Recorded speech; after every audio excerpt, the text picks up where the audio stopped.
Alhamdulillah, Alhamdulillahi wa kafa, wassalatu wassalamu ala man la nabiyya ba'da wa ba'd. Alhamdulillah, we are looking at the Tafsir on Surah Al-Naml, the 27th Surah, and we had we'd read up to ayat 35, but we're terminating at the Tafsir literature, and we'll be looking at the remaining Tafsir here and moving forward from there.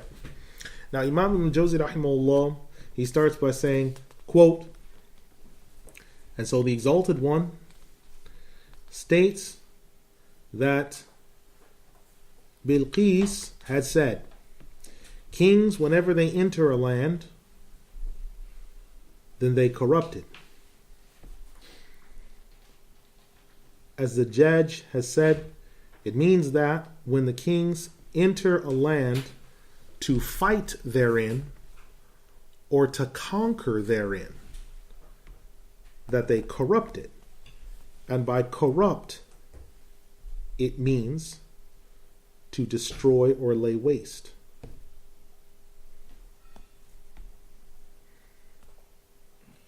And they make the strong of its people to be abased, meaning they abase the most noble people in order to take control of the affair when they fight or conquer therein.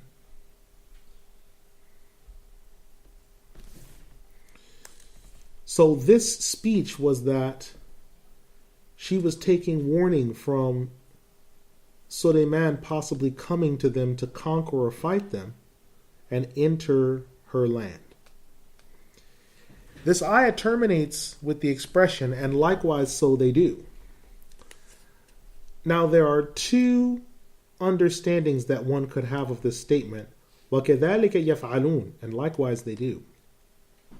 One is that Allah is testifying to the truth of the statement that the woman is making.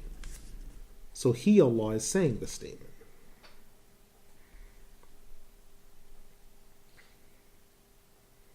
This has been stated, as was mentioned by Az-Zajjaj.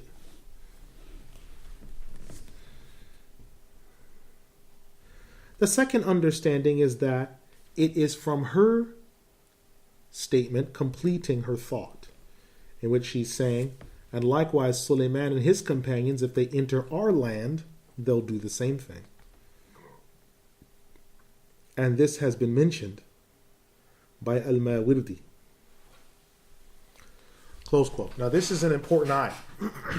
Now in this ayah then we understand Bilqis is saying, indeed, the kings when they enter a land for what? To either fight or to conquer over it. They lay waste to it. Now some people in this day and age have tried to use this ayah as a proof against monarchies. To say, well, look at what Bilqis has said.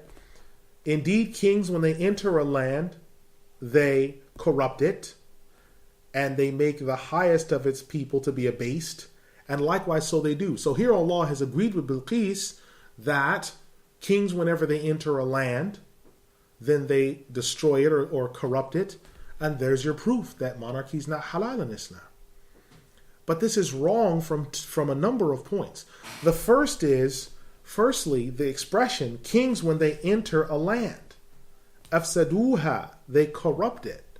Corrupt it how? Well, it's being laid waste. Why? If a king is trying to conquer a land or fight, they have to lay waste to the land during the combat. So it's not a general statement on all kings. None of the scholars of commentary understand that. Why? Because Nabiyuna Dawood alayhi salam was a king. Did he corrupt his land and devastate Jerusalem? No. Did he corrupt his people and abase the righteous of the people? No. Nabiyuna Sulaiman alayhi salam was a prophet. Did he abase his people? No. the last king to rule over this planet is Nabiyuna Isa alayhi salam. And everything we read about him in Revelation and end time prophecy is the lion laying down with the lamb. People won't make weapons they'll take their swords and use them as plowshares. That's what we hear about. So this ayah can't be a warning against monarchies, because of the fact, if monarchy was impermissible, the Prophet ﷺ would have told us that mamlaka, monarchy, is impermissible. So this ayah cannot be used as a proof that monarchy is defunct, because all the prophets, you had prophets that were prophet kings, and the last one who's coming back again will again be a prophet king. So we can't deny this. Now the Imam goes on to say, quote, as far as the statement where she then says, وَإِنِّي مُرْسِلَةٌ إِلَيْهِمْ بِهَدِيَّةٍ فَنَاظِرَةٌ بِمَا يَرْجِعُ الْمُرْسَلِينَ, I'm going to send out a gift to him, and let's take a look and see what he does with our messengers when the gifts arrive. Ibn Abbas radiallahu anhu has said, she only sent out the gifts to know if he was a prophet, in which case he would reject the earthly life, or if he was a king, in which case he would be pleased with all the gifts that he received. Now, as for what exactly she sent, Ibn Abbas radiallahu anhu said that she sent 3 loads of gold bricks, and in each brick of gold, its weight was 100 grams. She also sent fine red rubies,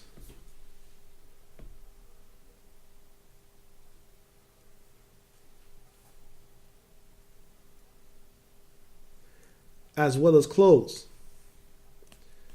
But these clothes were of such fine quality and so long that it was difficult to know whether they were meant for a male or a female. She then wrote to him saying, I've sent to you a gift. Please accept it. And I've sent to you fine rubies and gems. So take them. And I've put therein clothing that can be stitched and made, and jewels so that you might make a ring for yourself. I've also sent to you 30 other measuring pieces so that you might make bracelets, earrings, and other matters.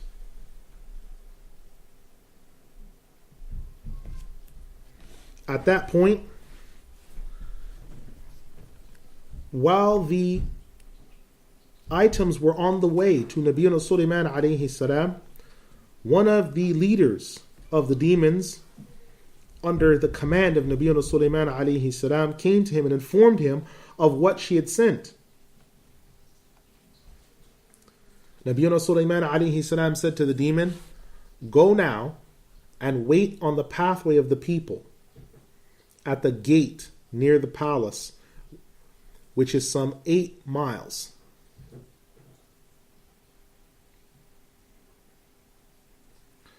Now, at that point, the demon went and did as he said.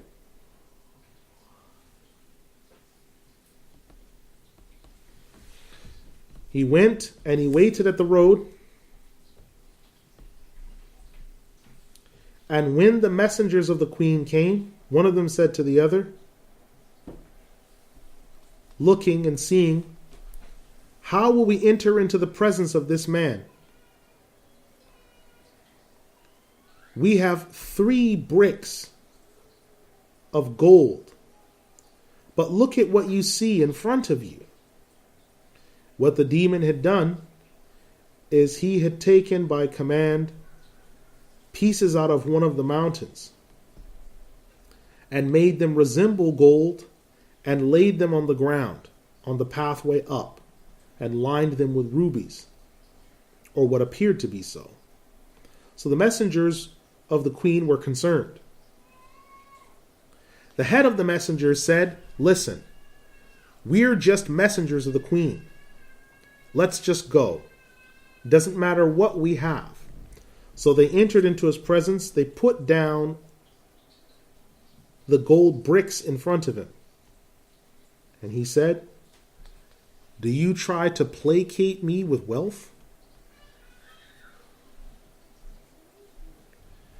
Then he called for a small ant.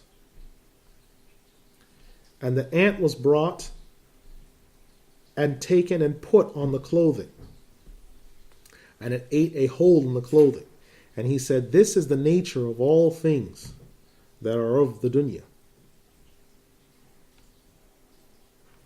Mujahid also mentions about this that the clothes that were meant for the young boys and the bracelets and such, he looked at them and saw them, but Nabiyuna Sulaiman alayhi salam did not accept them.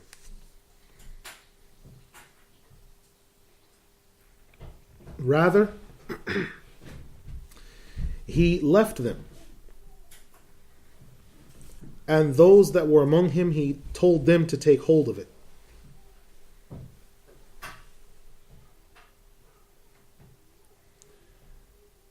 Now, with regard to what had been given, Nabiyuna Sulaiman alayhi salam, he told one of his servants to make wudu, and starting with wiping or washing from his elbow down to his arms, down to his hands. Whereas the young servant girls that were assisting started from their hands up until and including their elbows.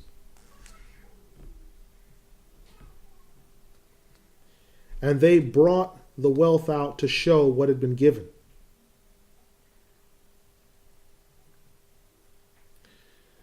And when that was the case, it was all manifested. Nabiyuna Sulaiman alayhi salam spoke to the men, and he commanded the men that they speak with him, and that they listen, and the messengers, they spoke. The messengers explained what the queen had wanted, and what the queen had said. So what the queen had said in this ayah, so look to see what will happen with the messengers, meaning, will he accept the gift or not? This is what the queen was looking for, and what we come to find out. It is after this point that when Nabiyuna Sulaiman alayhi salam came directly in front of the messengers, he then told them what should be done, in which Allah has said, فَلَمَّا جَاءَ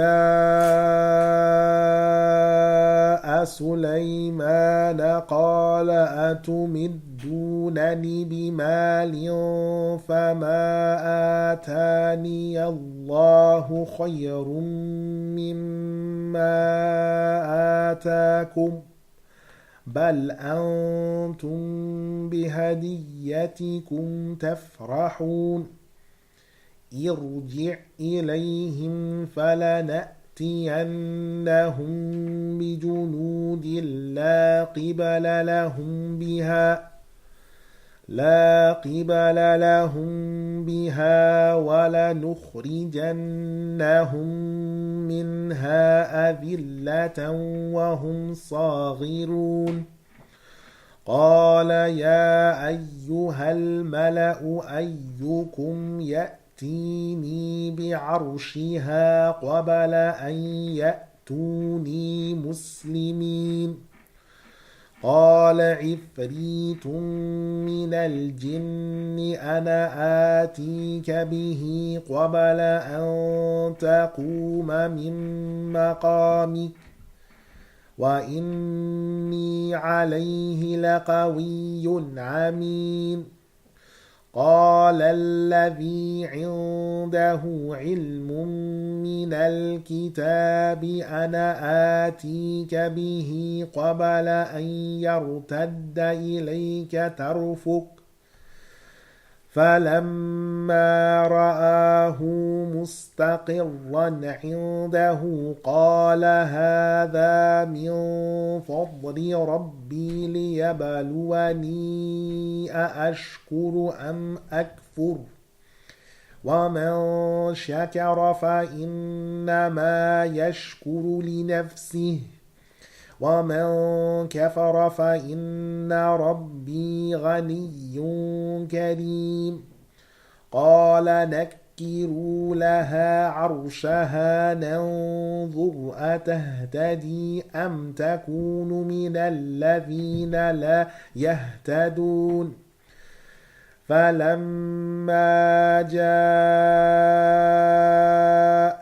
قيل أهكذا عرشك قالت كأنه هو وأوتينا العلم من قبلها وكنا مسلمين. وصدها ما كانت تعبد من دون الله إنها كانت من قوم كافرين. قيل لها ادخل الصرح فلما رأته حسبته لجة وكشفت عن ساقيها قال إنه صرح ممرد من قوارير. قالت رب إني ظلمت نفسي وأسلمت مع سليمان لله رب العالمين. So when Sulaiman came directly in front of him, he said, do you seek to placate me with wealth? So whatever Allah has given me is better than that which you've come with. But indeed, you're actually glorying and happy with the gifts that you've brought to me. Go back to them and let us come to them with armies, the like of which they have. And let us put them out from us and lay them low so that they are humiliated. He said, O chiefs among us, which of you can bring me the throne of this queen before they come to me as Muslims? Submitted. And Ifrit from the jinn said, I can bring you that throne before you even stand up from your place. Indeed, I am mighty and truthful in what I say. One of them among them who had knowledge of the book said, I can come to you with it before you even blink. When he saw that, he said to the one that was the fastest among them, this is from the favor of my Lord, so that he might test me. Will I be thankful or will I reject faith? And whoever is thankful, then he's only thankful for himself. And whoever rejects faith, then indeed my Lord is free of all wants and generous. He said, therefore then, take a hold of her throne so that we might see. Will she be able to recognize her own throne and see what those are not guided to see? When the queen then came to visit him, it was said, is this indeed your throne? She said, it looks to be the case as if it is. But we've been given the knowledge of this matter, but we're not sure of what came before this. but we are fully in submission to what judgment gets made. But in reality, what had prevented her from knowing sure knowledge that she had been given was that she had worshipped those besides Allah. She had been from an unbelieving people. It was said to her, enter into the inner sanctum of the palace. But when she saw it, she thought that the clear floor was water. So she lifted her skirts and revealed her shins. To which the king said to her, it is only a clear floor in the inner sanctum of the palace. She said, my Lord, indeed I have oppressed myself, and I submit with Sulaiman to Allah, the Lord of all creation. Surah Al-Naml, the 27th surah, ayat 36 to 44. So when Sulaiman had come to them and said, do you seek to placate me with wealth? We had already discussed this before, so it doesn't need to be mentioned again. But he did say, that which Allah has given me is better than all of that which you come with. What he's referring to was the prophethood and the governance, meaning kingship, that Allah gave him is better than what they came with of their wealth. But these people were actually happy with their gift, meaning that they were remarking to one another in joy, oh look, I have this, we have that. So then the statement is made, so return back to them. We will come with armies from before that you will not be able to withstand. Meaning that they would go to their land. And when their messengers returned to it, they were to tell them that Nabiyyuna Sulaiman alayhi salam might be coming with his army. And he himself knows that there is no army that could withstand him. So he told the messengers to say, I'm coming shortly behind you. And we shall see what you do and how you do it. But then I command that her throne be brought to me from behind 7 doors, and that it be guarded and looked after. So when she comes to my presence after hearing that I am coming, then she will be shown this. So Nabiyyuna Sulaiman alayhi salam, what happened is some 12,000 angels came. And those angels brought it with the Ifrit as assistants.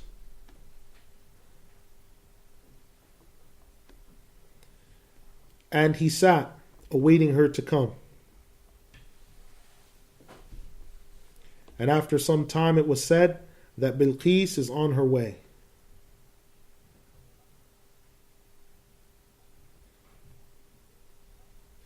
Now, before she left from her kingdom, she had sat on her throne and thought of the matter very carefully, and then she left.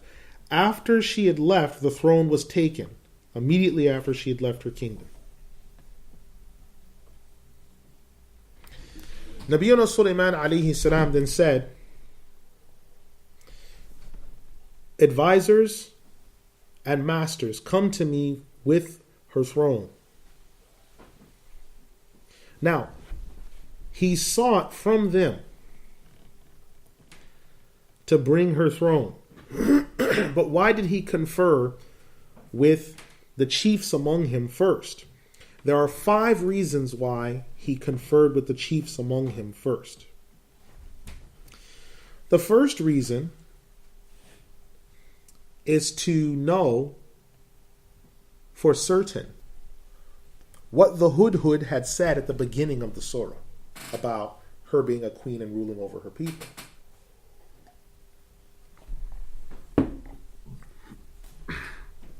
This was said by Ibn Abbas radiallahu anhu.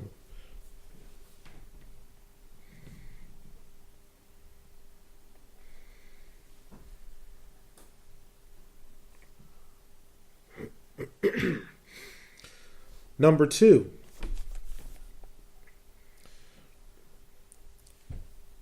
to show the evidence of his prophethood.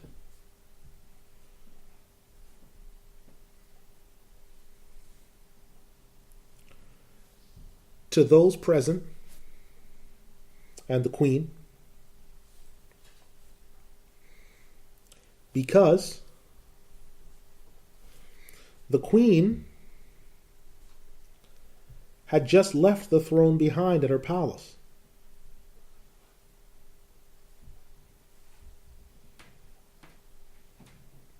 When she comes to meet Nabiyuna Sulaiman alayhi salam, she'll find it there, having come to his residence before she reached there.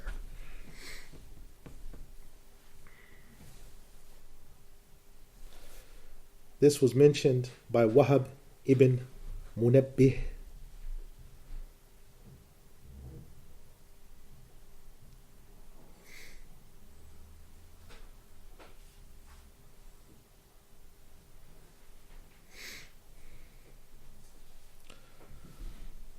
Number three,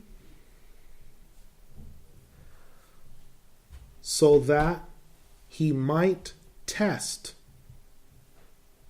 Bilqis's intellect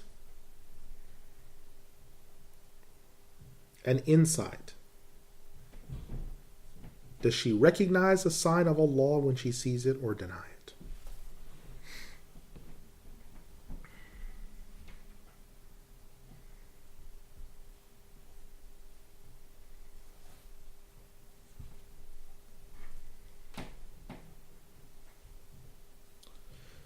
This was said by Sa'id ibn Jubayr.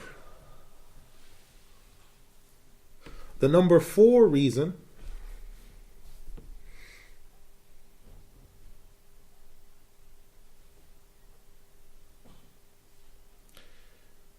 is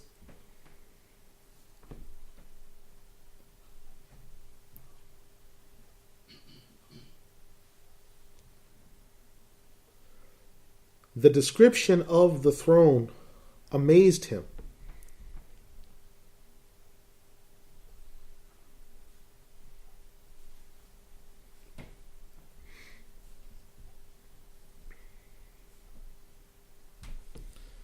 And he was concerned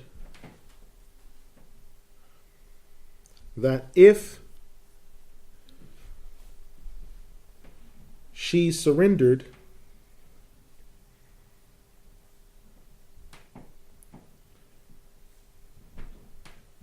before it was brought,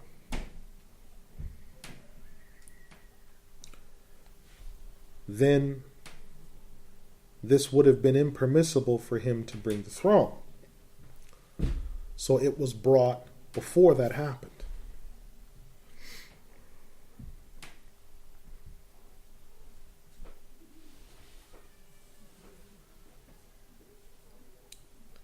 This was said by Qatada.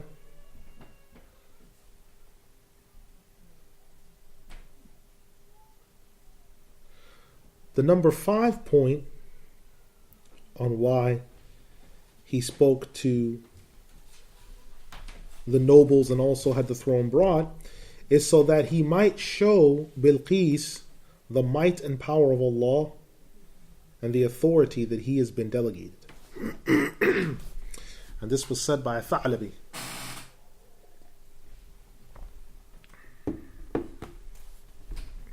Now when the Exalted One says, an Ifrit from the jinn has said, Abu Ubaidah says that the Ifrit, whether the Ifrit is among the jinn or the men, is the one who has exceptional speed and strength and is a leader. Ibn Qutaybah said that the Ifrit is the jinn with immense strength and power.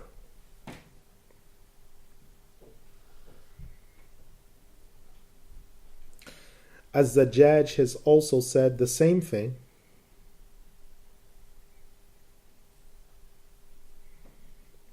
but he mentions that the Ifrit leaves traces of filth and smoke wherever he stood.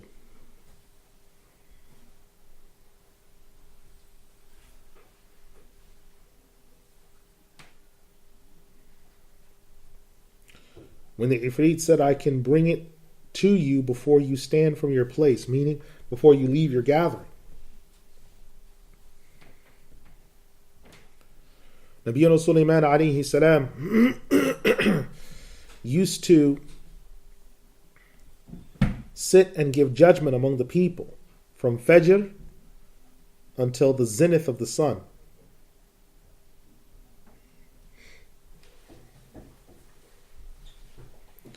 The Ifrit also assured him by saying, I'm able to carry it. I'm strong and trustworthy. Meaning that he's trustworthy in bringing it and not leaving off any of its jewels or anything to bring the entire throne. He'll bring it without any change to it or any such thing. And this was mentioned by Ibn as-Sa'ib and Ibn Zayd. Nabiyuna Sulaiman alayhi salam wanted the throne brought quicker, so he said the one who was with him, who had knowledge of the book, to bring it quicker. Now, the one who had knowledge of the book who was in his sight, this is a second individual. Was this a human being or was it an angel? There are two statements on this. One is that it was a human being, and this is the understanding of Ibn Abbas, Al-Dhahhak, and Abu Salih.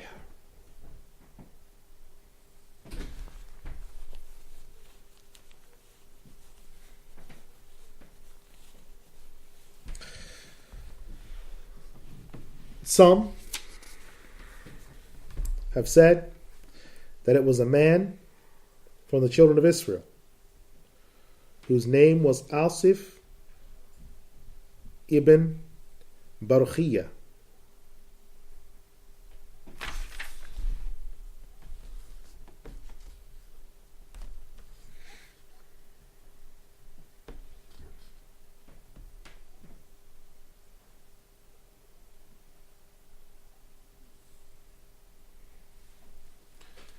And this man stood in the presence of Nabiyuna Sulaiman alayhi salam with his sword, and Allah sent the angels, and they carried the throne under the earth, and he dug to bring a portion where the throne would be presented to him.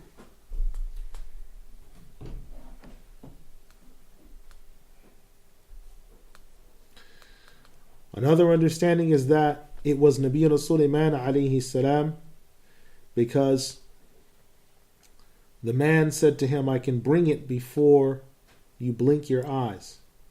And so Nabiyuna Sulaiman alayhi salam said, then shall we bring it? Meaning, bring it for me.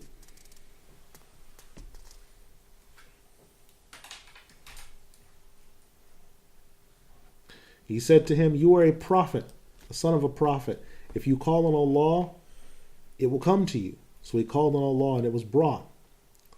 And this was said by Muhammad al-Munkadir. Some have said that the man with knowledge of Allah was Al-Khidr. And this was said by Ibn Lahi'a.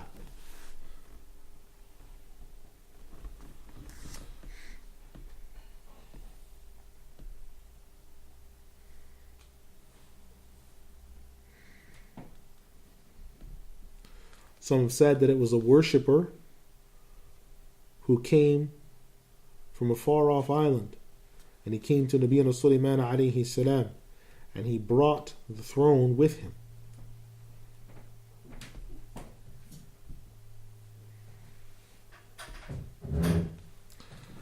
However, some have said that the one with knowledge of the book in the sight of Allah that was going to be faster than the Ifrit was one of the angels. Now, some have said that it was Nabiyuna Jibreel, Al-Malik Jibreel alayhi salam, the angel Jibreel, and some have said it was one of the angels that Allah gave Sulaiman charge over, alayhi salam.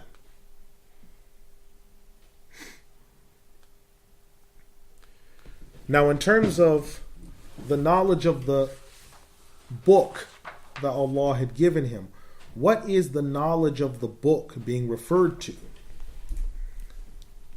The knowledge of the book being referred to is, according to the vast majority, the greatest name of Allah. Again, this is the position of Ibn Abbas, Mujahid, Qatada, and the vast majority.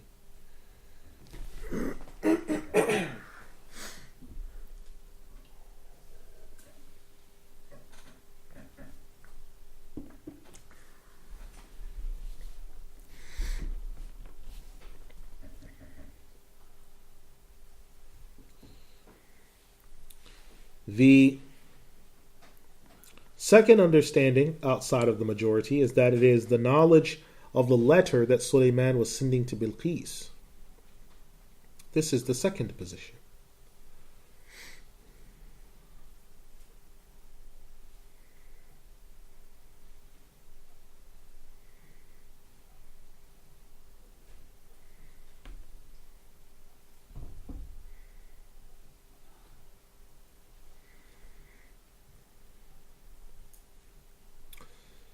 The third position is that it's the knowledge of what Allah had written down for the children of Adam from beforehand.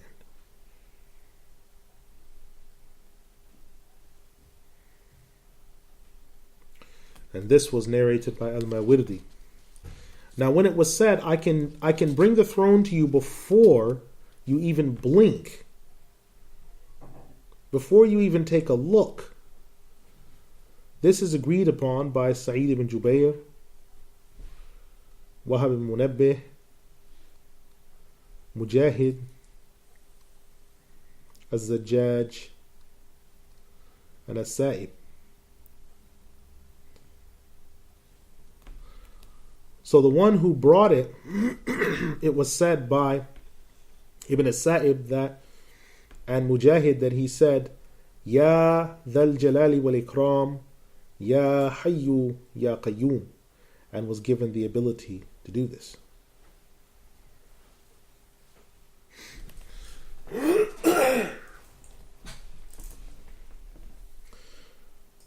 Now, when this happened, when Nabiyyuna Sulaiman alayhi salam saw it occurring, he said, indeed, this is from the favor of my Lord. So when the throne was brought to him, he said, this is from the favor of my Lord.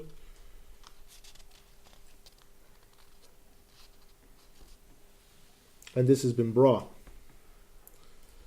So I thank my Lord, and I seek refuge from rejecting his favors by leaving thanking him. This was mentioned by Ibn Abbas and Ibn Jarir. Now, when they saw this,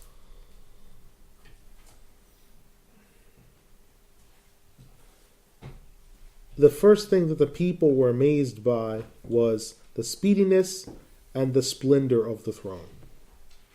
The scholars of commentary, when coming to this next ayah, say that they could not believe that this was her throne.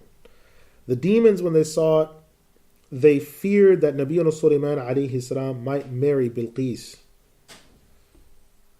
and then divulge to him the secrets of the jinn, because her mother had dealt with affairs of the jinn.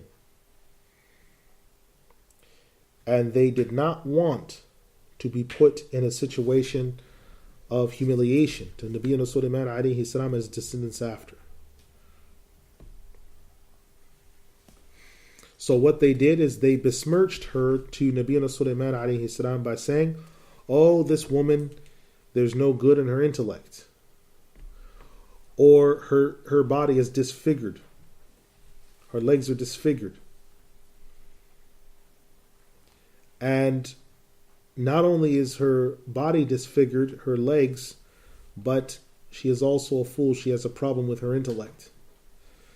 Nabiyyuna Sulaiman alayhi salam sought to test her intellect by seeing if she would recognize her throne, as well as the fact that he looked to her feet to see if she was indeed deformed, as they had said.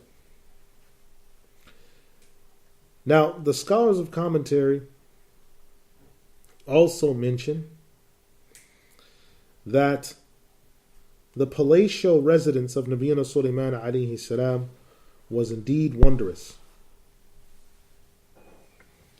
and that when she was brought into that residence and the throne was shown to her, she was asked, "Is this your throne?" To which she said, "It appears to certainly be so. It looks to be as such." And she saw the guards around it. But I am unsure how this can be the case.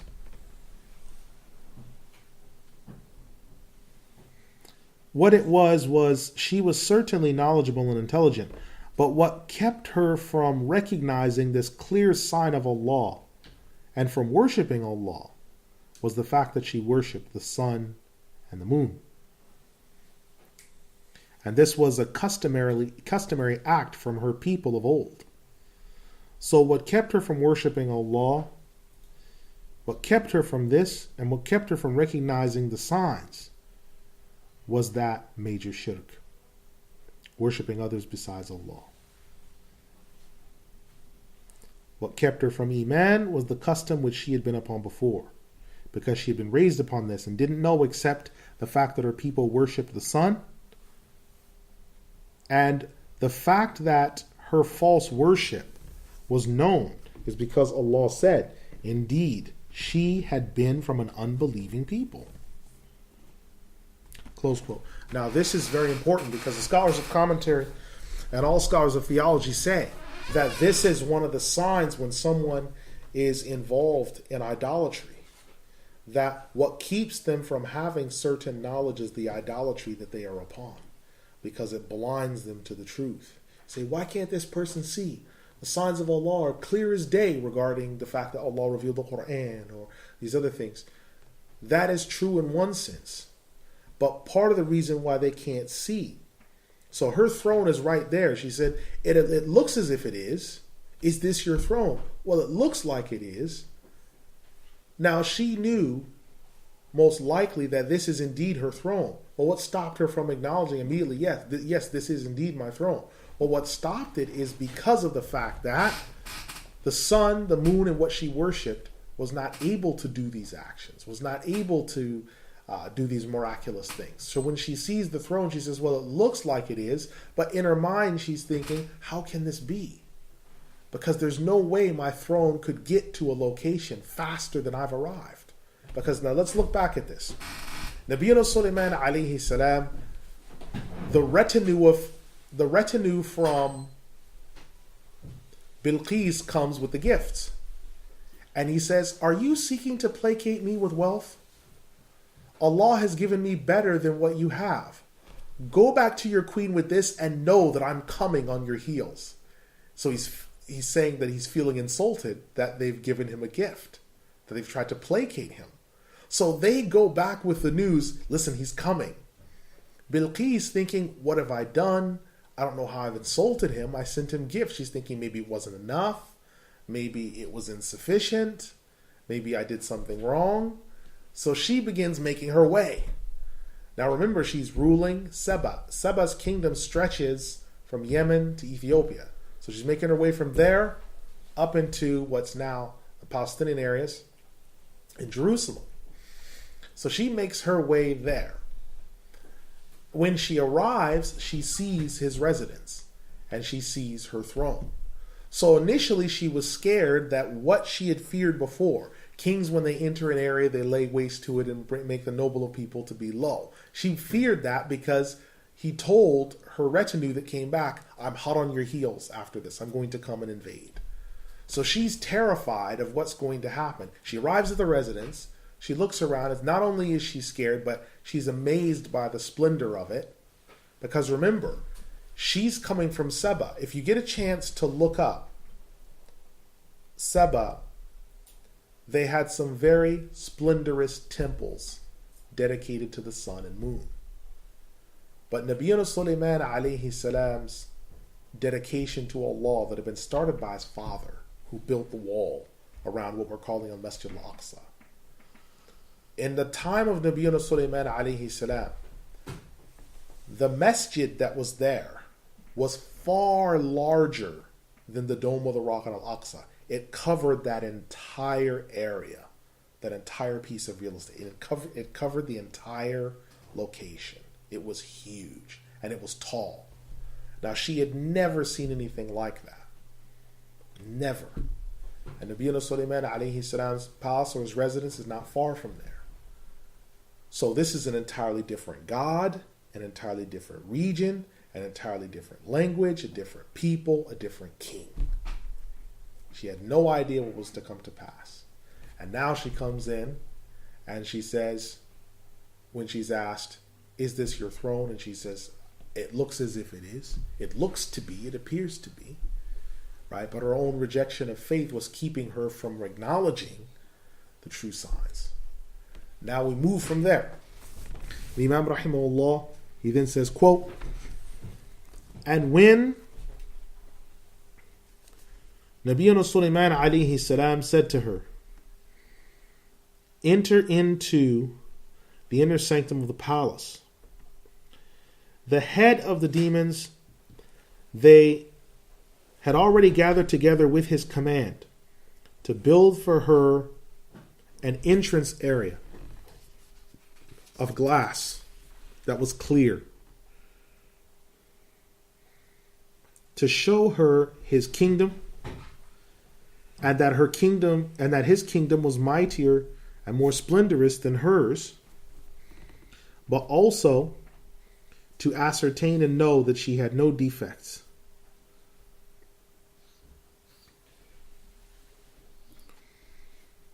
In addition to this, it was to inform her of the fact that Allah has power over all things and has all might.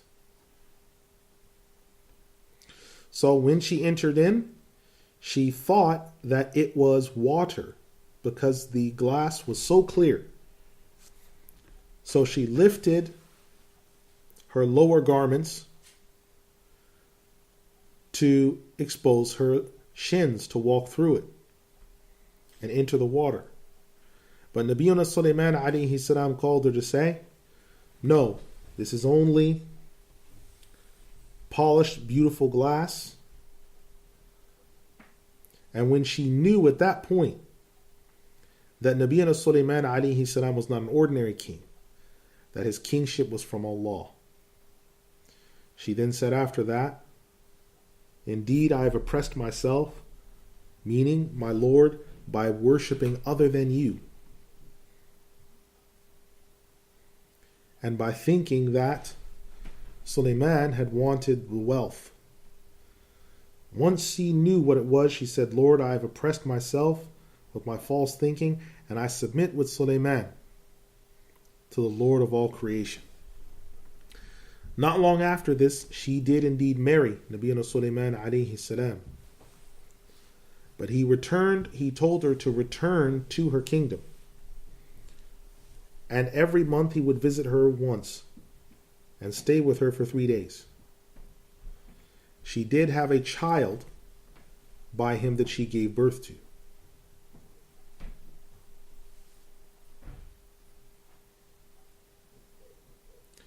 And this is the information that we have on this matter.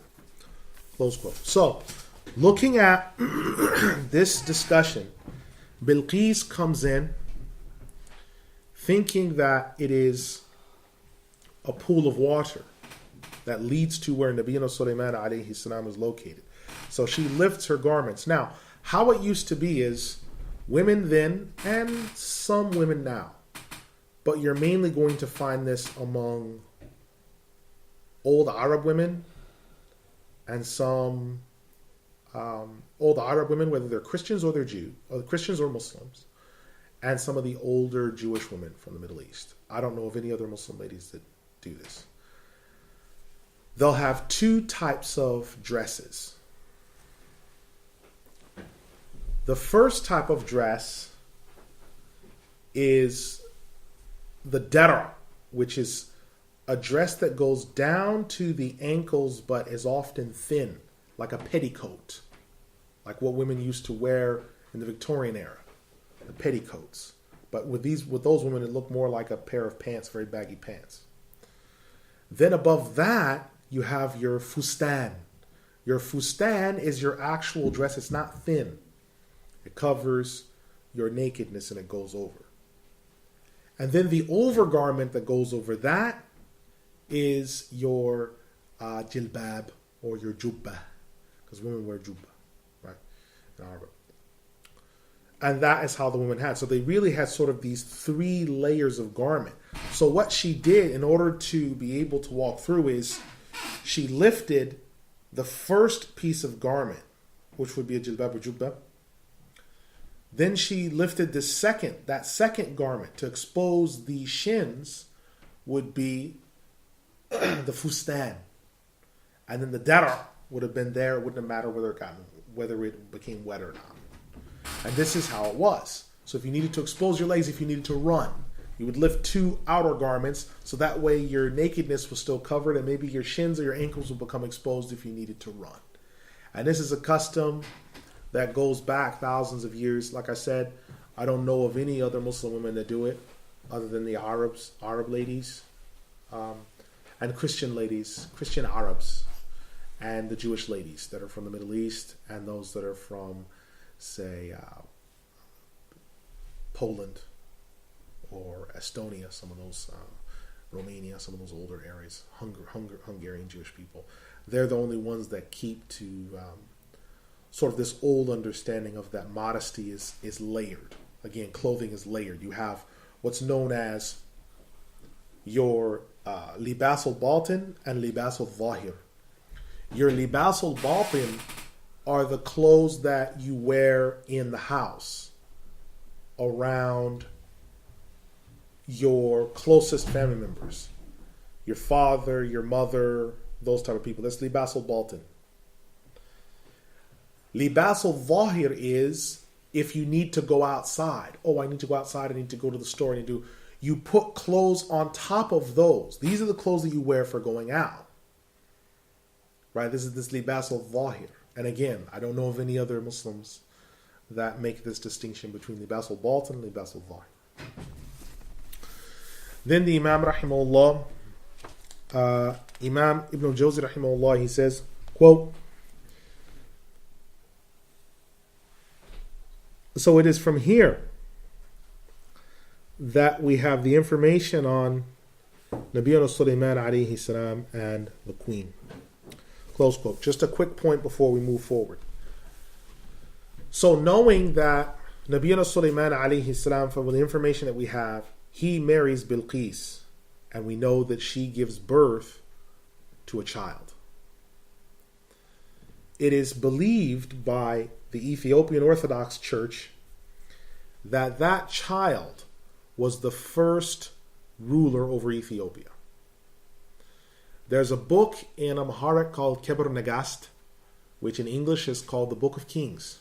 If you can locate it, it's a little bit pricey, but it is the entire history of the Ethiopian kings, from the first king all the way up until what we would call contemporary times, the Kebr Nagast, the Book of Kings. It is believed by Ethiopians, the Ethiopian Orthodox Church, and Ethiopians themselves, that the first king was the son of Nabiyuna Sulaiman alayhi salam and Bilqis, and that the ruling family is of the Solomonic throne. When Christianity came to Ethiopia, the Ethiopian people would later become Christians. But the religion of the Ethiopian people before then was Judaism.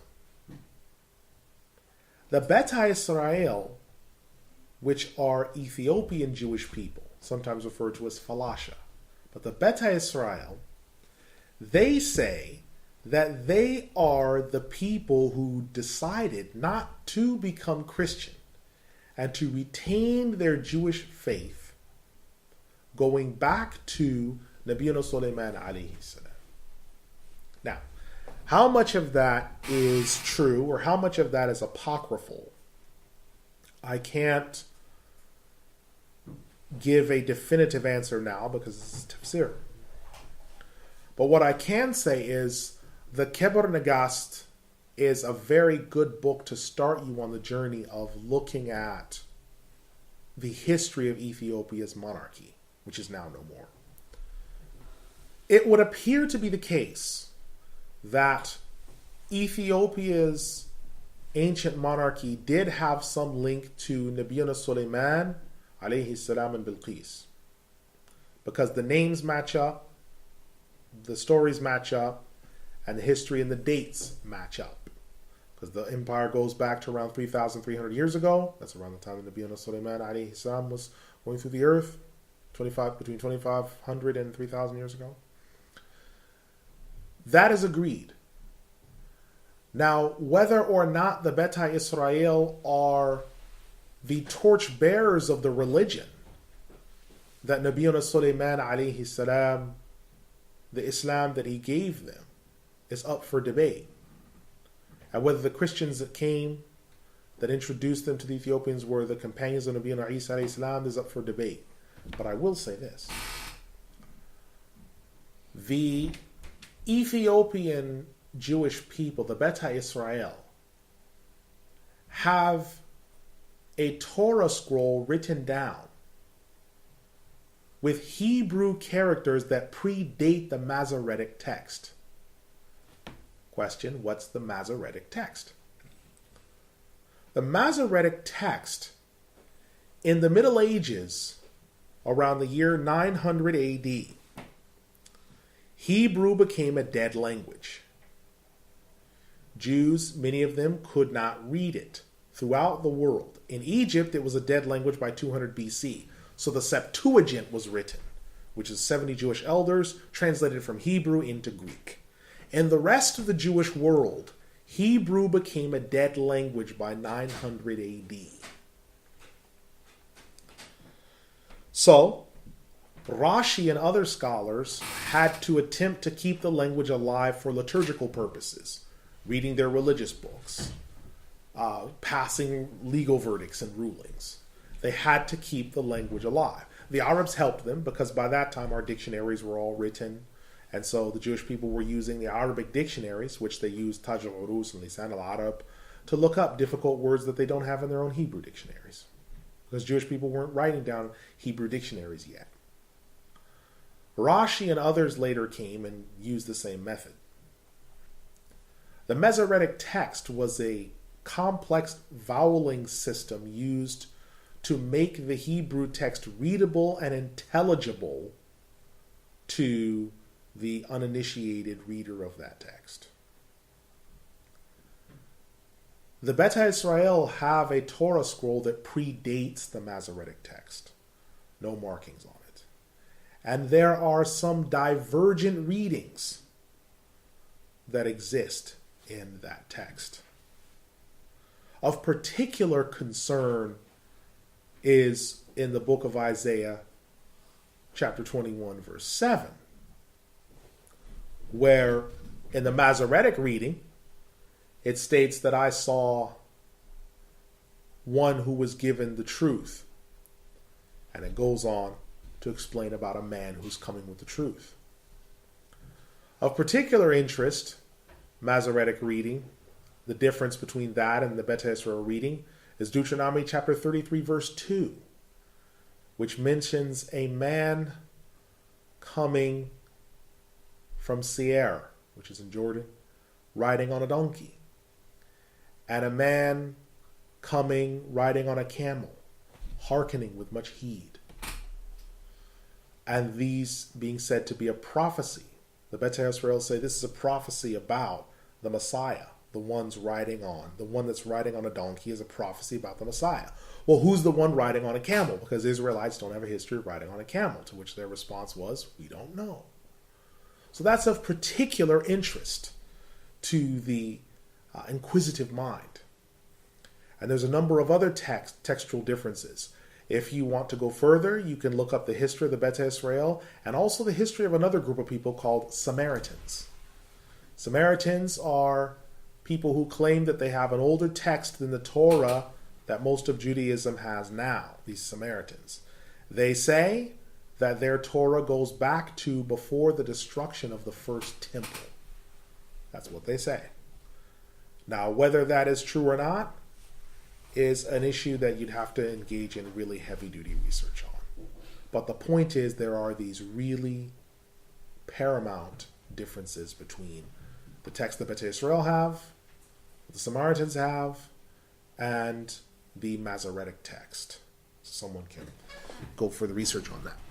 Now we turn back to the text of the Imam, where he says, quote, "The Exalted One then brings us to the subject of Thamud, where he says,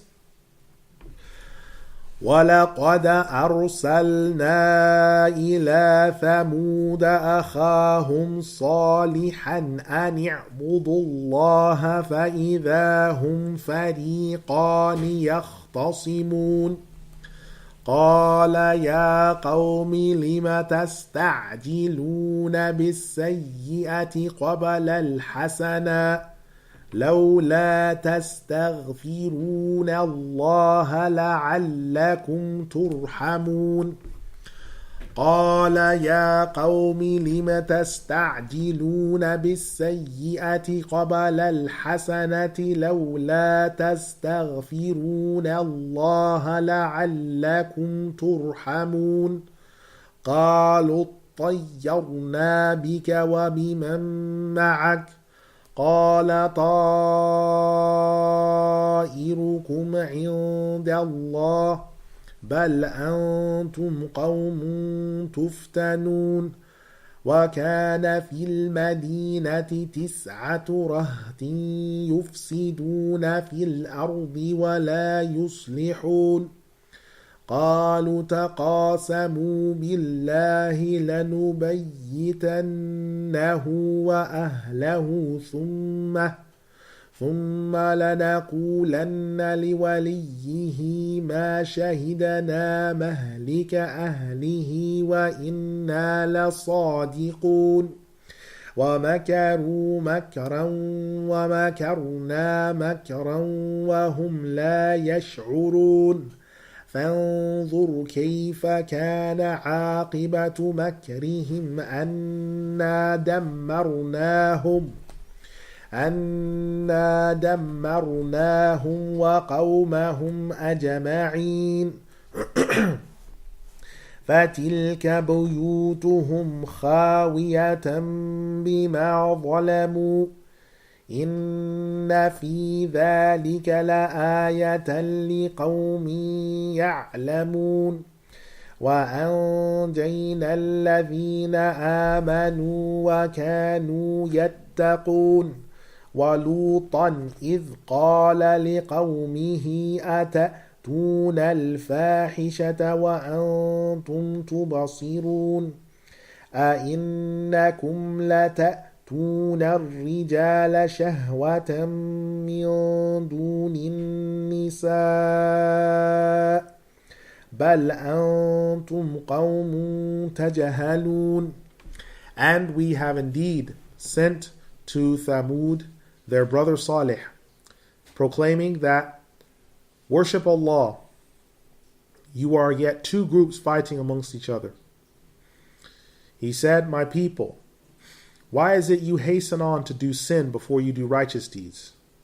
Won't you seek forgiveness from Allah so that you might receive mercy from Him? They said, be away with you and whoever is with you. Indeed, he said, your ultimate end is with Allah. You are a people suffering tribulation. And there were 9 ones in the city who had done corruption in the earth and weren't rectifying their behavior. They said, swearing by Allah, make the matter clear to us and His people, so that we might say to the Master, we bear witness, Shahidana, let us be destroyed if you're telling the truth. And they laid forth a wicked plan. They had planned a plan, and we had a plan. And they didn't know what the plan was. Now look, how was the end result of their plan? Indeed, we destroyed them and their people altogether. Their homes were destroyed and laid over. That was the fate of those who were oppressors. Indeed, and that is a sign for the people who know. We saved those who believe, and they had fear and piety. And Lut, when he said to his people, "Are you committing this gross perversion, and you have insight and know? Are you committing and approaching men with desire to the exclusion of women? You are an ignorant people indeed." Surah Al-Naml, the 27th Surah, ayat 45 to 55. The Exalted One, when he says that they were a people disputing, قَوْمٌ فَرِيقَانِ يَخْتَصِمُونَ, meaning both believers and unbelievers fighting. Some of them knew the truth because they said, indeed, أَتَعْلَمُونَ أَنَّ صَالِحًا مُرْسَلٌ مِّن رَبِّهِ, indeed, don't you know that Salih has been sent from his Lord? Surah Al-A'raf, ayat 75 to 80. And the discussion between the two groups, while some were saying, no, we don't accept that. Then Nabiyyuna Salih alayhi salam said, are you hastening to do sin before you do righteous deeds? But the response when he said that to them was, well, then why don't you bring us this punishment that you speak of? And the sins and wicked deeds were, are they seeking to bring on the punishment rather than Allah's mercy? Are they seeking to bring on tribulation rather than the goodness? Won't they seek Allah's forgiveness? Now the expression lawla means won't, but in this case it also means there's an urgency. Why don't you go ahead? Surely you should. You need to. You need to seek the forgiveness of Allah from shirk so that you might receive Allah's mercy, meaning so that you're not punished.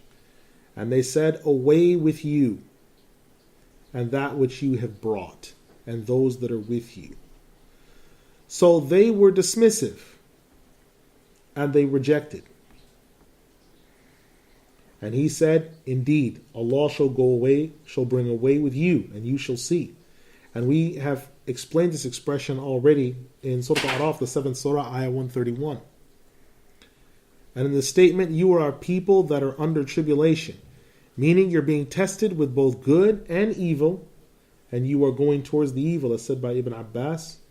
And you are also having your religion destroyed because Allah is showing the truth. You are being tested with righteousness and disobedience, as said by Qatada and Al-Hasan. And then it's mentioned that in the city which Nabiyyuna Salih alayhi salam came to,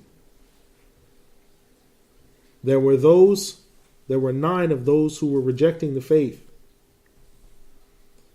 bringing wickedness because of their corruption, their rejecting of faith, their disobedience, spilling blood, stealing wealth, and committing rape. They knew these were those who knew the truth, and they still chose these 9 to kill the she-camel. They were stealing money. And they said, let us swear by Allah that we will certainly kill Salih and his people in the night. And then we will say, well, the matter has been resolved, and we will bear witness to what we have done, but no one will be able to stop us. But the reality is, Allah brought the affair to them, and Allah guarded the house of Nabiyyuna Salih alayhi salam from their plans.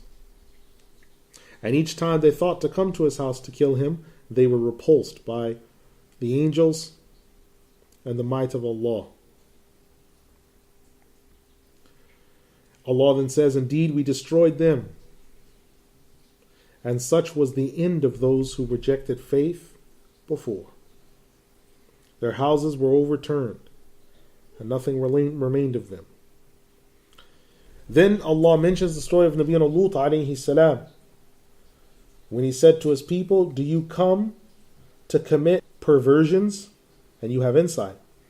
You approach men with desire to the exclusion of women? You are an ignorant people.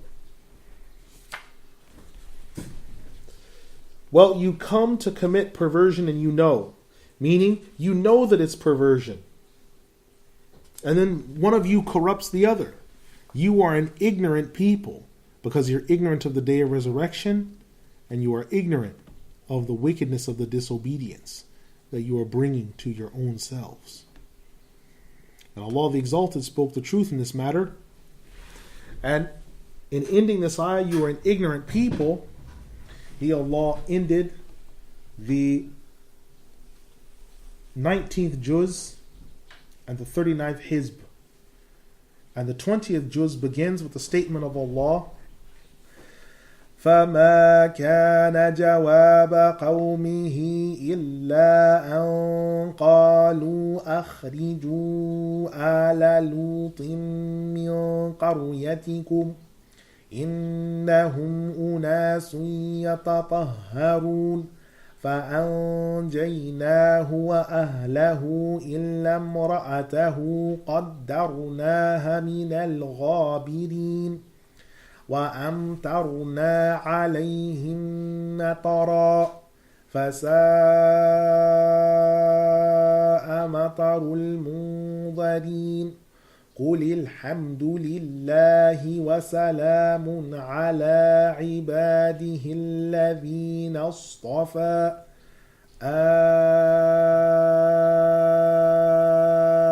اللَّهُ خَيْرٌ أَمَّا يُشْرِكُونَ أَمَّنْ خَلَقَ السَّمَاوَاتِ وَالْأَرْضَ وَأَنزَلَ لَكُم مِّنَ السَّمَاءِ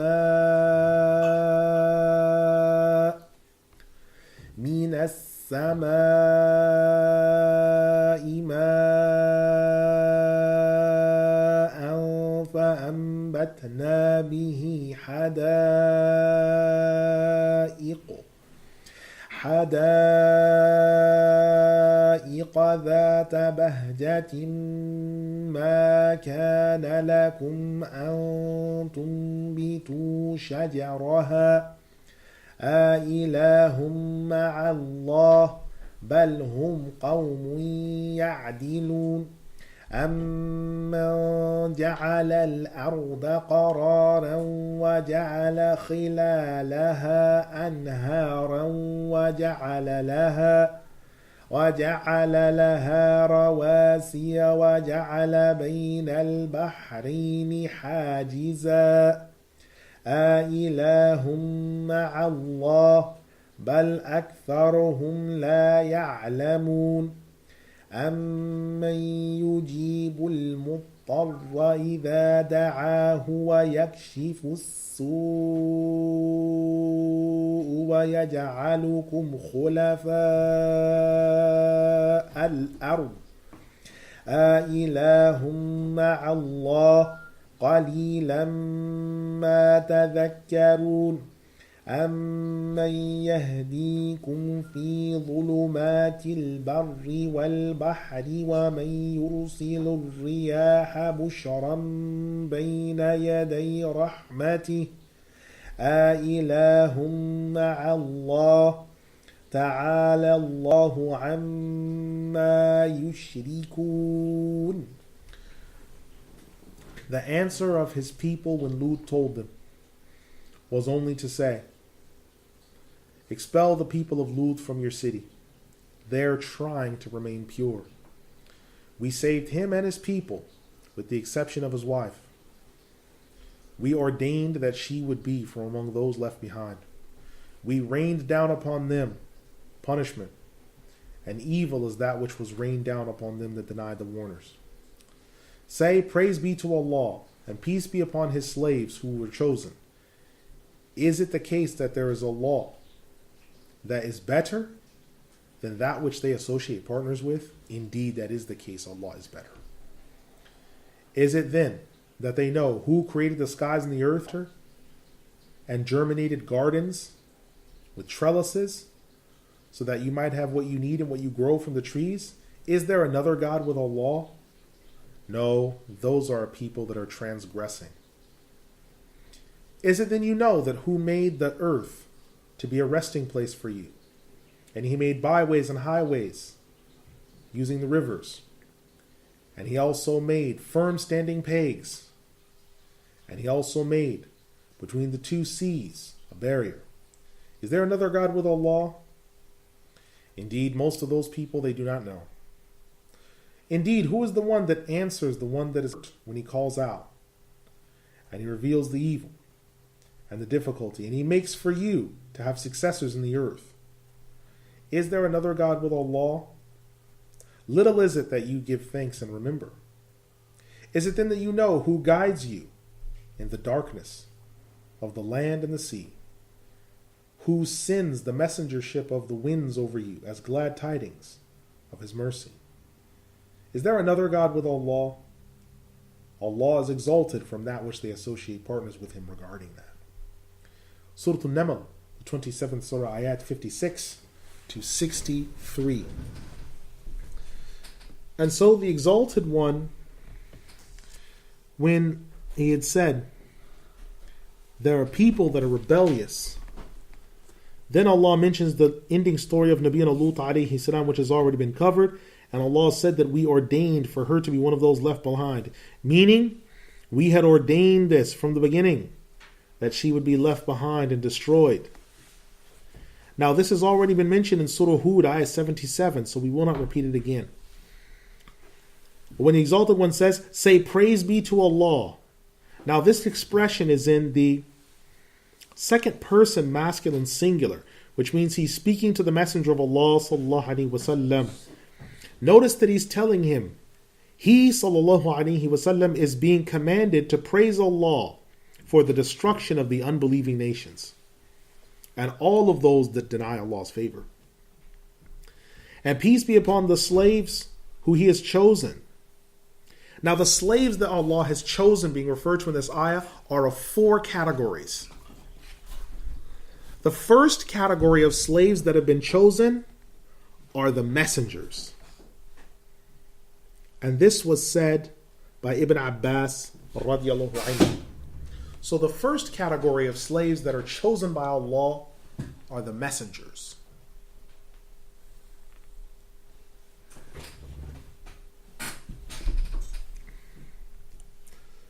The second category are the companions of the Prophet Muhammad sallallahu alaihi wasallam, and this was mentioned by As-Sudai and also Ibn Abbas.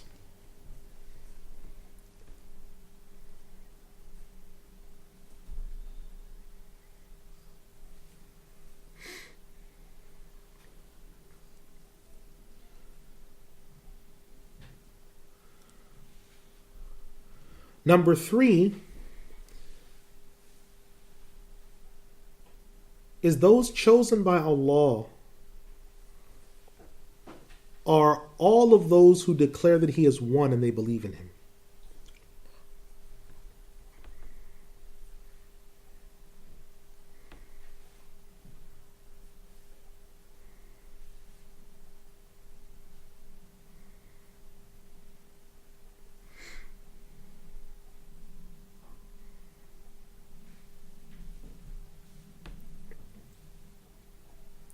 This is said by Ibn Abbas. And the fourth of those slaves who have been chosen by Allah is that it is in the plural form, but it's referring to the Prophet Muhammad sallallahu alaihi wasallam, as said by Ibn As-Sa'ib. Now when Allah says, is it then that Allah is better or those who they seek partners with? This expression in Arabic is a metaphor. Here Allah is speaking to the idol worshippers, and the intent of this metaphor is Allah better to the one that worships Him, or are the idols better to those who worship them? So here Allah has given you the story of the nations that were destroyed before. And the idols couldn't save their nations. But those that believe in Allah, Allah has saved them. And the idols were of no avail. So who's better? Is Allah better to those who worship Him? Or are the idols better to those who worship them? Again, the next ayah is also a metaphor. So the gardens being referred to in this ayah, Allah has sent down hada'iq. This is the plural of the word hadiqa. The gardens and parks and byways.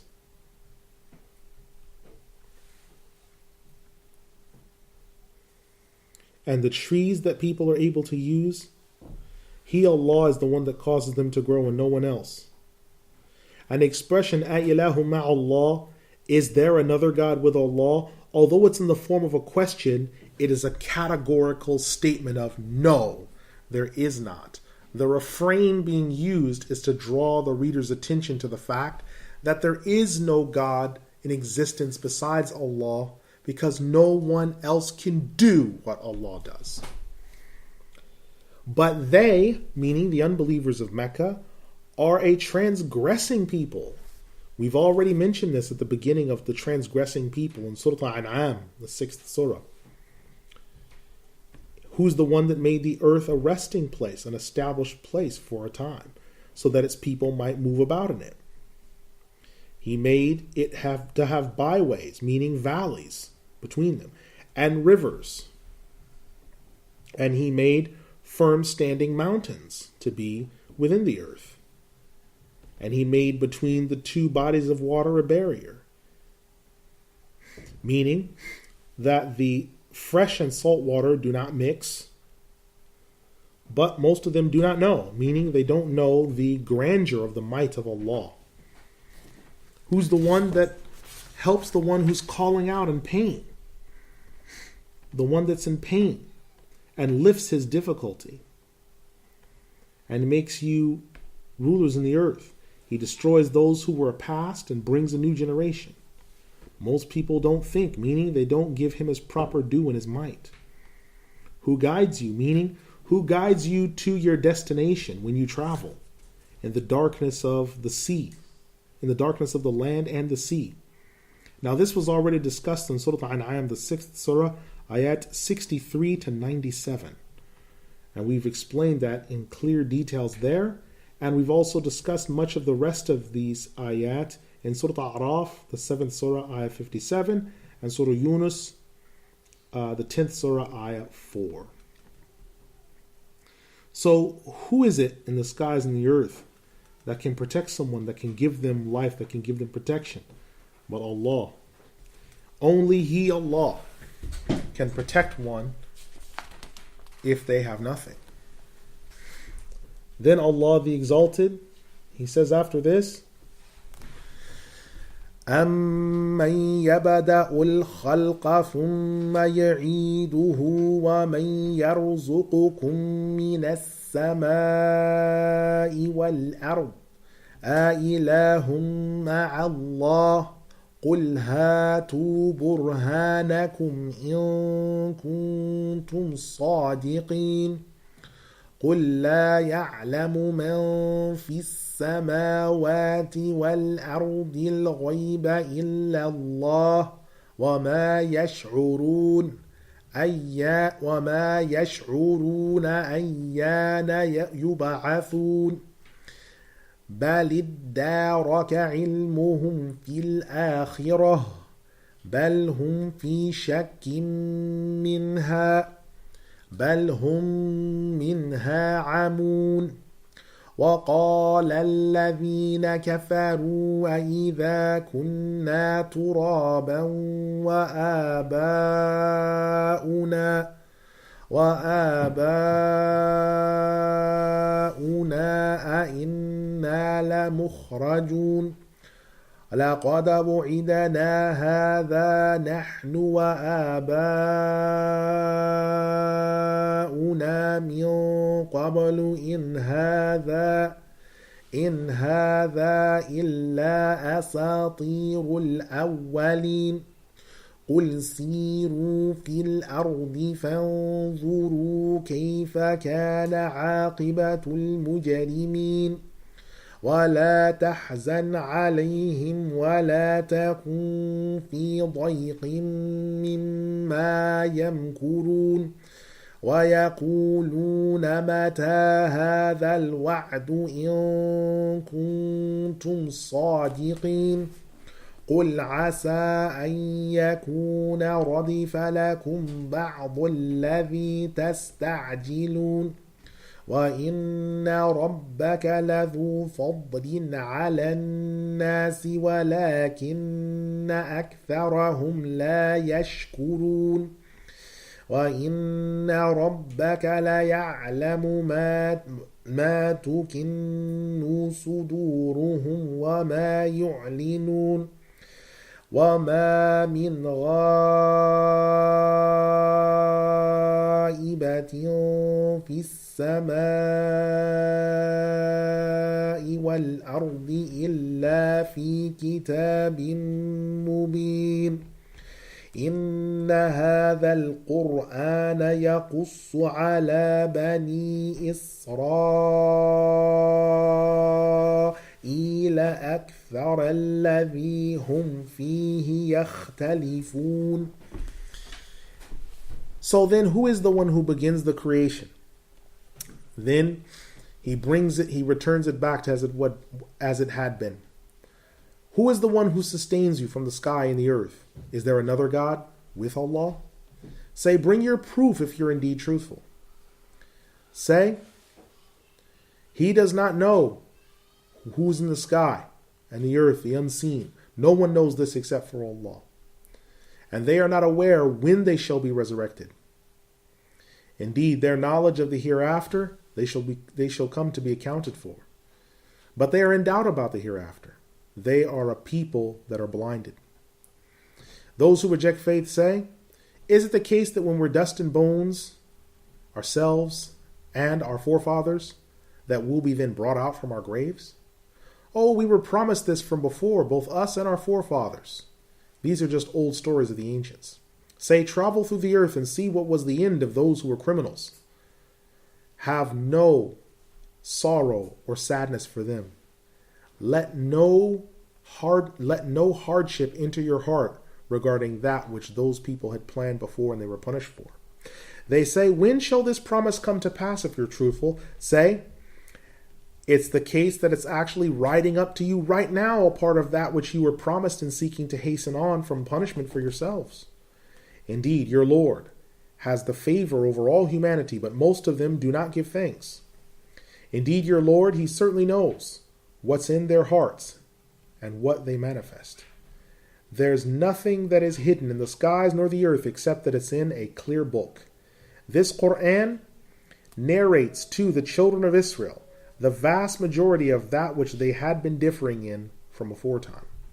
Surah Al-Naml, the 27th Surah, ayat 64 to 76.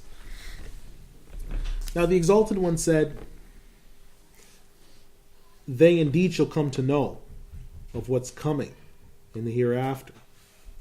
But they do not allow their knowledge to go to there, to think about it, because they busy themselves in this earthly life, thinking that they have the reality of all knowledge. They focus on that and that alone, without thinking that they shall be brought to resurrection. They're ignorant of it in this earthly life, but they will come to know in the hereafter. They busy themselves with vain pursuits and then come to know the truth. They're in doubt about that day, regarding the day of resurrection. They are blinded. Their knowledge of it, or their lack of knowledge, blinds them. Now, we've already discussed this in Surah Al-Nahl, the 16th Surah, ayat 127, and Surah Al-Mu'minun, the 23rd Surah, ayat 35 and 82. When the people say, when is this promise meaning when's the punishment coming? And when the reply receives, indeed it's the case that it's riding up to you right now, meaning it's near to you. It's waiting for you. It's lying in wait, that which you're seeking to hasten on. Some of that which has been promised as punishment to you is already on the cusp of coming to you. That's referring to, first of all, the Battle of Badr, and number two, the punishment of the grave. That is what is riding up or waiting on the very cusp of grabbing them. Indeed, your Lord has virtue over all of humanity, meaning as well the people of Mecca, and he doesn't bring on the punishment before its time. And your Lord knows what's in your hearts, what you conceal and what you manifest with your tongues from your hatred and your malice. There's nothing that's hidden in the unseen except it's in a clear book. The clear book being referred to is the preserved tablet. So, knowledge of what's to come from the punishment, Allah makes it clear. But the rest of the creation does not know the exact time for this. This Qur'an narrates to the children of Israel, the people of the book, which differ among themselves, and they became different groups. The Qur'an was sent down partly to clarify what they had differed in, so that they might be upon the right path. And your Lord makes clear to them and judges between them, meaning the children of Israel, with the wisdom, so that they might know. So this clarifies most of what the children of Israel were in difference of opinion regarding. Yet, they do not accept the truth. Close quote. Now, what this is partly referring to is the fact that the children of Israel, Allah the Exalted, sends down the Qur'an, and a lot of the things they were differing in have now been resolved, like the identity of the Messiah. Nabiyuna Isa alayhi salam was the Messiah. There's no doubt about that. He was the Al-Masir. He was that one. He is coming again. But he's not deity. So a lot of what they had been disputing about is now resolved. A lot of the other laws they had are now resolved, because the children of Israel for the past 2,000 years have been trying to resolve, what do we do with the fact that our temple's been destroyed and most of our religion centers around rituals in the ancient temple. We cannot carry out Judaism for the most part because we don't have ritual impurity without a temple, because you have to give grain offerings, you have to give an offering of a ram, of a bull, of an ox. We can't do these things. So what do we do? The Prophet Muhammad sallallahu alaihi wasallam comes to them and says, those things were never to be in perpetuity anyway. You say that you are following the religion of your father Ibrahim. Nabiyuna Ibrahim alayhi salam was not commanded to build a temple and to follow there in perpetuity. You return to the original covenant. The covenant of the children of Israel is a detour from the original universal covenant, which embraces all mankind. So this is what was covering what the children of Israel are missing. They have the 613 laws, but they know that they can't carry out a lot of it because they're lacking a temple. Which means what? There's the race on to build a temple again. This is part of what the dispute is about the Dome of the Rock and Al-Aqsa, is building a temple. The children of Israel, some of them are saying, okay, we can't build one where the Dome of the Rock and Al-Aqsa were, so we'll build it on the site next to it. So they're building next to that site. So for them, this is absolutely crucial, because we cannot have proper worship, we cannot have the sacrifices, we cannot return to the sacrifices, we cannot be purified from sins if we don't have another temple. For Allah the Exalted said, a temple was not for the worship of yourselves, it was for the worship of Allah. Why are you doing all these sacrifices? The people that are doing the sacrifices and these other things. Now, there's a part of this where a Muslim can take a lesson from this, because a Muslim involves himself in his work and in his other earthly distractions. Is it the case that you are working your job, or your job is working you? What is the purpose behind why you are working? Are you working for your daily bread, or is your daily bread working you? If you lose sight of the fact of that your work or whatever employment it is a means to an end, you are not really benefiting from all the blessings there are in your work because of the fact that it's become your priority. Have you ever noticed how there are some people who they'll go to university and they will work like beasts? And then when they finish university, sometimes they break down and cry, or they're confused, or they're depressed. You may have met someone like this. Do you know why they're depressed and broke? Because they don't know what to do now. Because they spent their whole 6 years, 8 years going to university, doing all the different degrees, getting everything else. They might have went and done a PhD. Then they finish and they're confused. They don't know what to do because they spent 8 years being a student. Because to them, that was their life. Not realizing that that was actually supposed to be part of a transition in their life where they were gathering knowledge to then take them to somewhere new. For them, that's their life. Now that's over. For them, for some people, university has become like a rite of passage. Before, it was originally the Maori tribes. They took you on a hunt and they left you in a forest. Now the rite of passage is you go to university, and now you finish that university, and now you're counted as a man, and that's how, unfortunately, some of the Muslims have become. It's like before, someone wasn't classified as a man before, so he couldn't get married. He hasn't been on his first hunt. He hasn't gathered any vegetables. He hasn't fought in battle. Now he hasn't gone to university. His rite of passage that makes him a man. If something happens where 6 years he's gone, he comes back, he's transformed, he's gone through his rite of passage, now he's ready. You try to get married before then, the family's saying, what's going on? He hasn't even been to college. He hasn't even been to university. What used to be a rite of passage has now become, it's been changed to, he's got to do his university, so people become lost. He's got to do his university. Has he done his BA? Has he done his MA? Has he done his PhD? Delaying. To the point to where you lose track of what the purpose was of what you're doing. I'll mention something very quickly. Something very interesting in the news today. You might want to refer to it. Doctors came out and there was a report that they issued. A medical edict. And the Career Women, the National Organization of Wild Women, the feminazis and all other category of creature attacked them. But a panel of medical scholars came together and issued a medical edict. These are the Murajia in the medical community. They said, the best time when a woman should have a child is when she's 23. At that time or just before is the best time to have a child. It's the best time. And that women sacrifice their fertility by waiting to have children and increase the likelihood of dangerous births. They increase the likelihood of infertility as well as cancer from some of the birth control and abortifacients that they're taking. Which means what?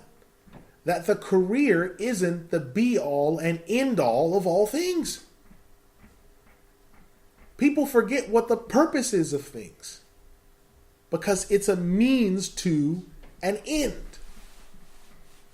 And so much of what we have is a means to an end. So you don't butter the toaster and bite it. Because the toaster holds the toast goes in, it comes out, you then butter that toast, then you eat it. You don't try to drink the plastic on the outside of the water bottle. You drink the contents inside. You don't turn the gas on your stove and pour the water over the gas. You pour the water inside of a pan, put the saucepan on the stove, and the gas coming out of the stove boils the water in the saucepan. These are means to the end. And one of the main issues with the children of Israel is they forget that many of the laws that they have are a means to an end. They're not the be-all and end-all. They're a means to an end. And as a Muslim, that is a lesson that you can take. Is your life a means to an end? There are certain things that have to be done that are in and of themselves a means as well as an end. Understood. But there are certain areas in your life that aren't a means to an end. Some people say, and this will be the last thing I mention, you'll be in a gathering of people, and sometimes they'll say, I'd like us to go around the room, and to mention something about yourself to everyone. And you know what you'll find 9 times out of 10? Someone will define themselves by their work. So I'm listening all around the room, and someone's saying, I am a construction worker, I am this, and no one else has said, I like water skiing, I'm a father, I'm a Muslim. Or even if they didn't want to mention anything dini, they didn't say something like, I enjoy art, I like pottery, I like walking on the beach, I like lifting weights, I like riding my bicycle.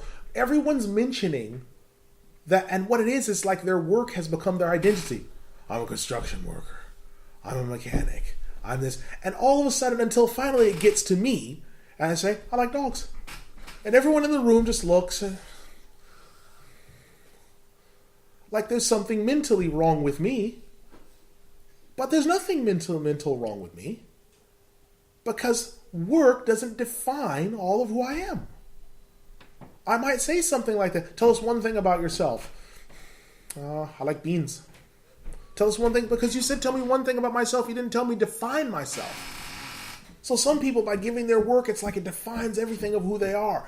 I am a cashier worker. Is that all you are? You were born and that's stamped on your passport?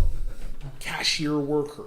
That's not all of who you are. Show some depth to who you are. You're more than just, a guy that runs a lawnmower and does landscaping work at someone's property. You might like postcards. You might like art. You might like laying concrete. You might like laying wooden flooring. You might like working with whatever it is, working with kids with cerebral palsy.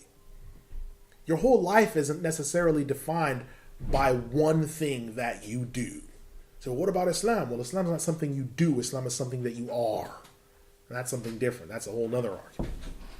So just think about that with regards to the children of Israel, and as a Muslim, how you can make sure that you don't define yourself by the means, by the end that reaches the means, or by the means that reaches the end. Right? So we'll have the last statement of the Imam, rahimahullah, in which he says, quote, the Exalted One, he then says that your Lord makes the matter clear between them, meaning the children of Israel, with wisdom, without any doubt. So he, the Exalted One, clarifies the matter. And he says further, وَإِنَّهُ لَهُدًى وَرَحْمَةٌ لِّلْمُؤْمِنِينَ إِنَّ رَبَّكَ يَقْضِي بَيْنَهُم بِحُكْمِهِ وَهُوَ الْعَزِيزُ الْعَلِيمُ فَتَوَكَّلْ عَلَى اللَّهِ إِنَّكَ عَلَى الْحَقِّ الْمُبِينِ إِنَّكَ لَا تُسْمِعُ الْمَوْتَى وَلَا تُسْمِعُ الصُّمَّ الدُّعَاءَ إِذَا وَلَّوْا مُدْبِرِينَ إِنَّكَ لَا تُسْمِعُ الْمَوْتَى وَلَا تُسْمِعُ الصُّمَّ الدُّعَاءَ إِذَا وَلَّوْا مُدْبِرِينَ وَمَا أَنْتَ بِهَادِ الْعُمْيِ عَنْ ضَلَالَتِهِمْ إن تسمعوا إلا من يؤمن بآياتنا فهم مسلمون وإذا وقع القول عليهم أخرجنا لهم دابة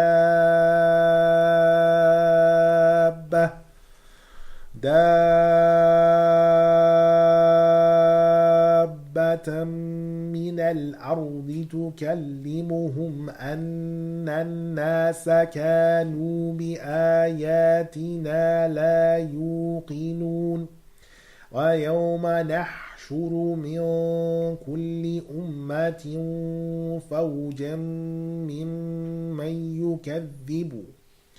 ممن يكذب بآياتنا فهم يوزعون حتى إذا جاءوا قال أكذبتم بآياتي ولم تحيطوا بها علما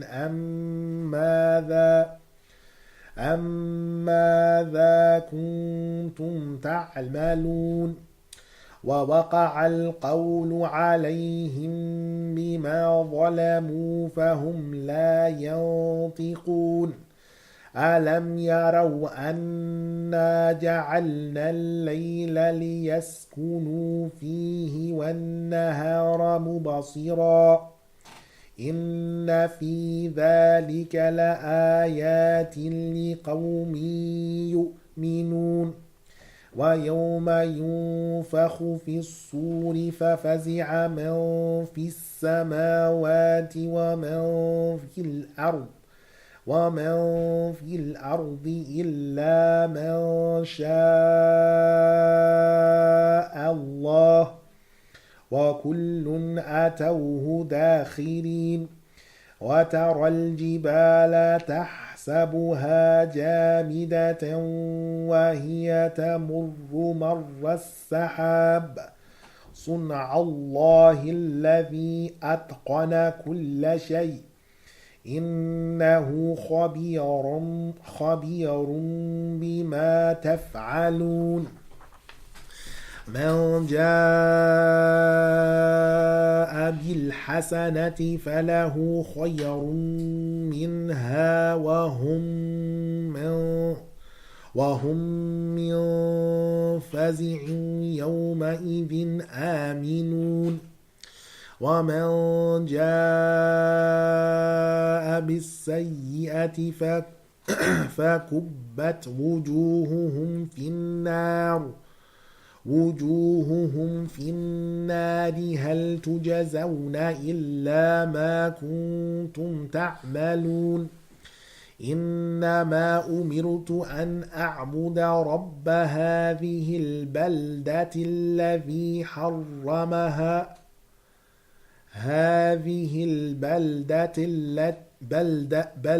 الذي حرمها وله كل شيء وأمرت أن أكون من المسلمين وأن أتلو القرآن فمن اهتدى فإنما يهتدي لنفسه ومن ضل فقل إنما أنا من المنذرين وقل الحمد لله سيريكم آياته فتعرفونها وما ربك بغافل عما تعملون.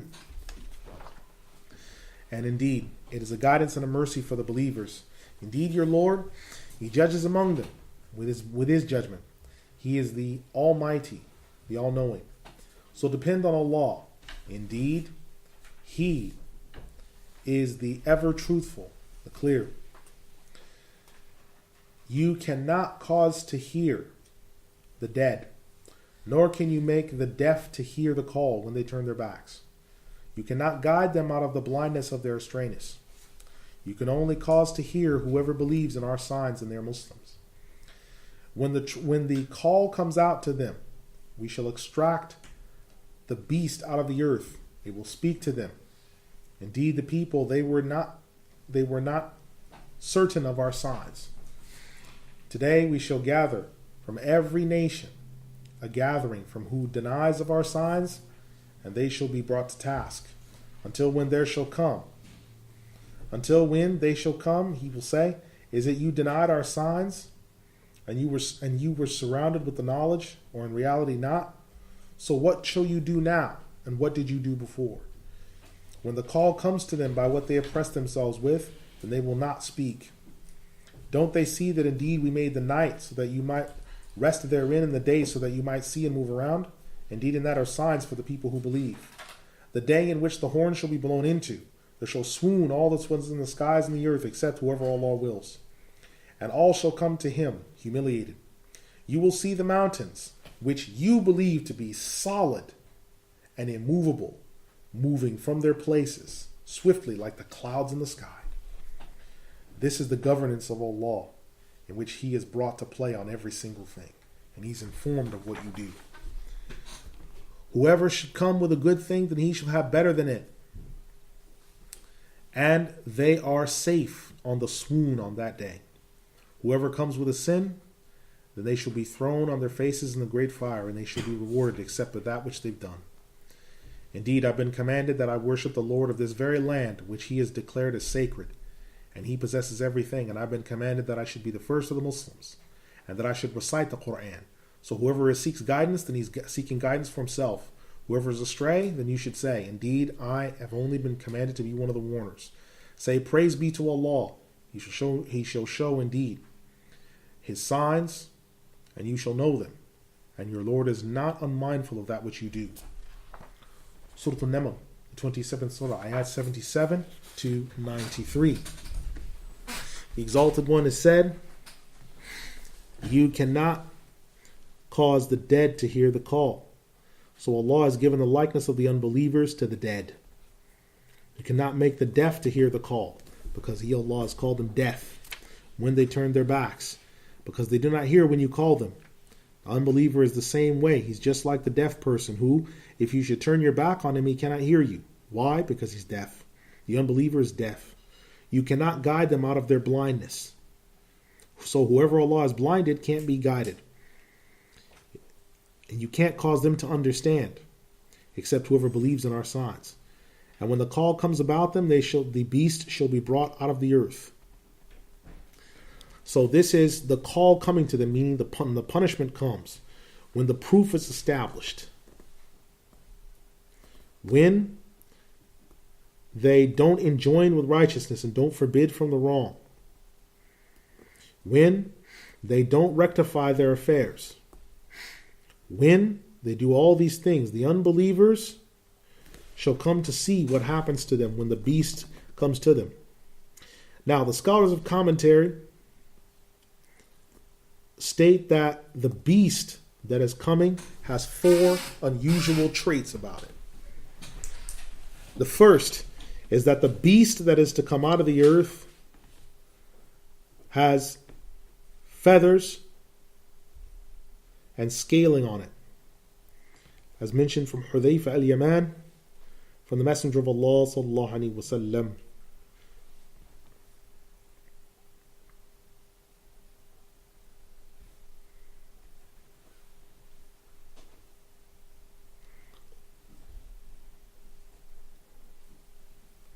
And that it has 4 legs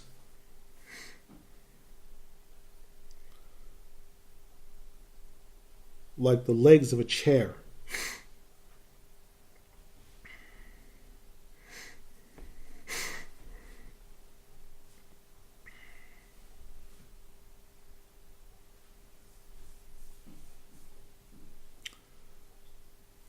Secondly, is that its head is like the head of a bull.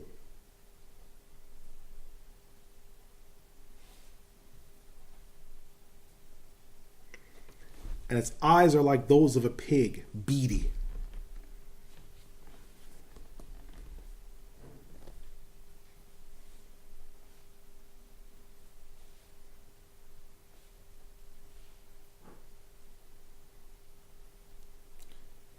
Its ears are like those of an elephant,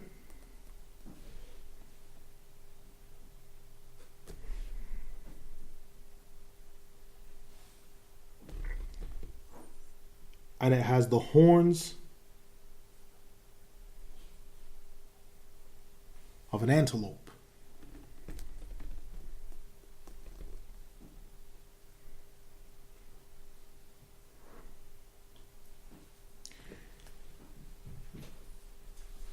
Its chest is like that of a lion, and it is the color of a tiger.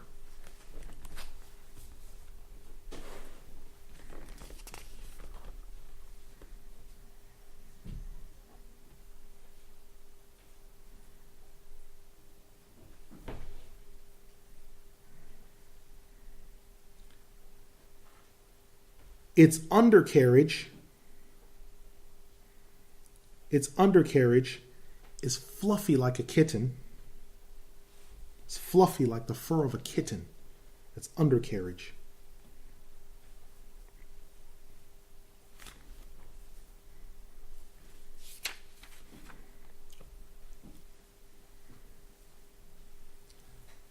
Its tail is like that of a ram.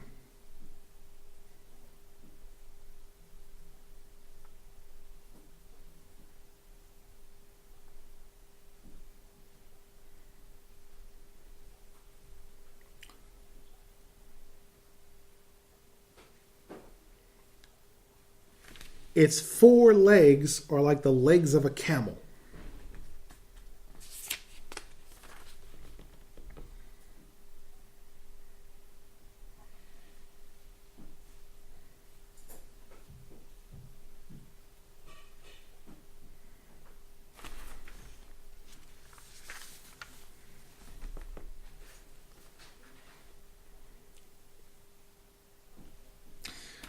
And between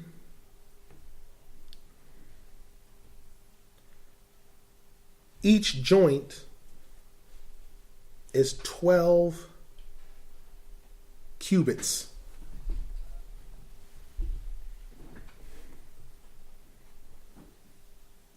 This is mentioned by Abu Zubayr.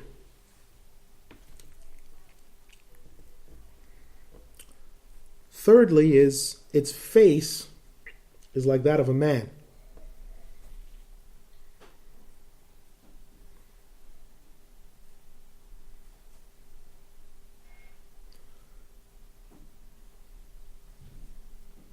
The rest of its body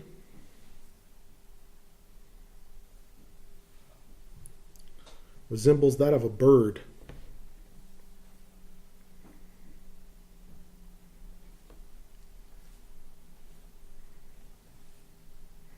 And it bears two wings.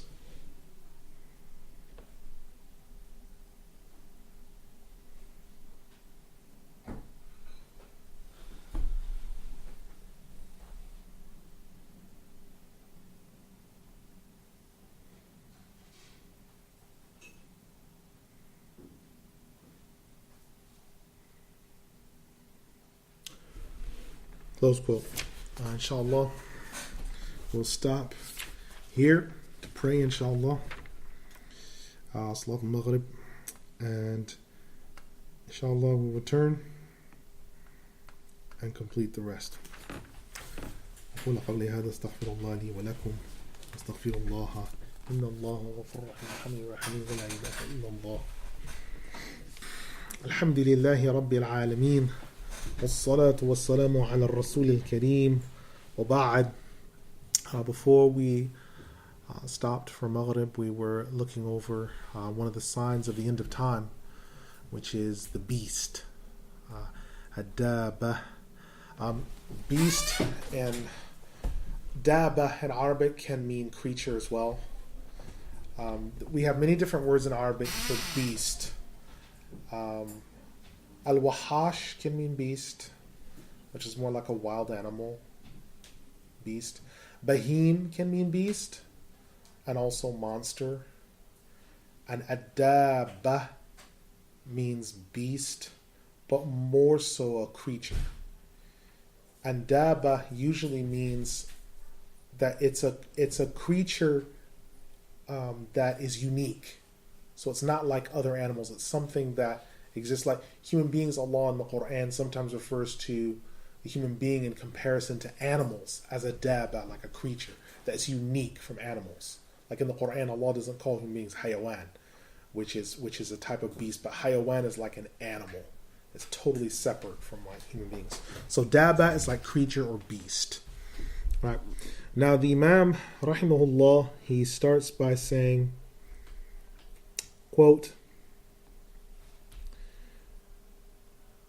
and so the fourth thing about the beast that we should know is, as said before, it has 4 legs with 2 wings. Now the place where it shall come out of, there have been 4 statements on the matter.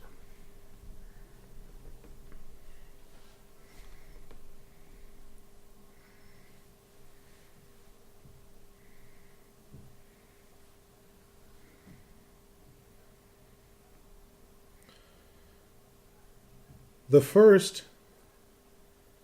is that it shall come from Al-Safa mountain in Mecca.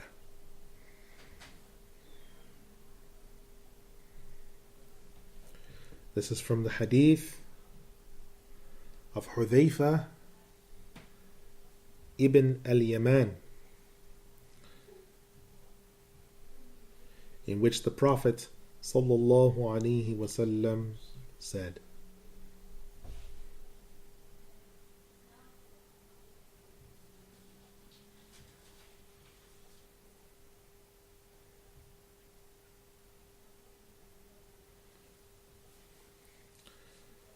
Isa was making tawaf around the house.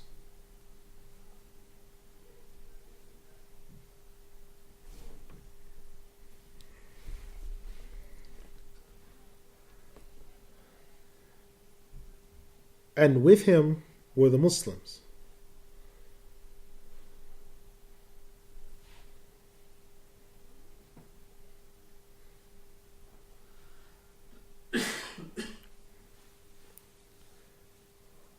The earth then shook.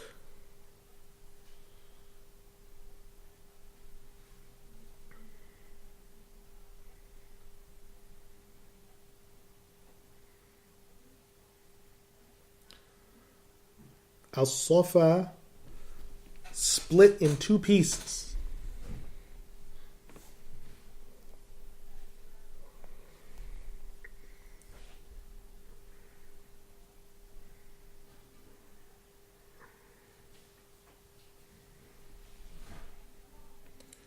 And the beast exited out from Al-Safa.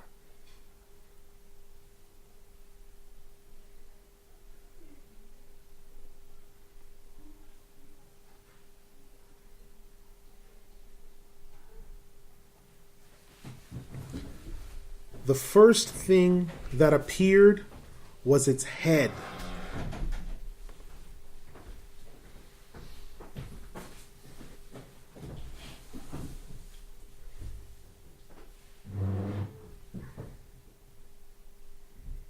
Which was scaly and feathered.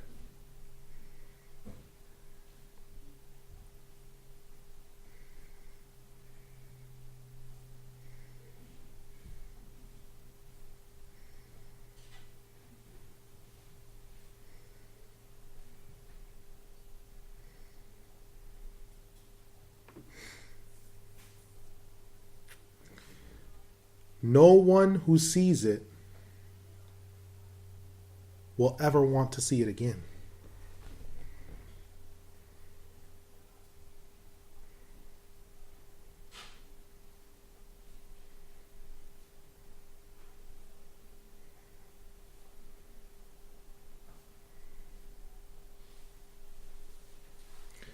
And no one who sees it will forget it ever. Will ever forget it. No one who sees it will ever forget it.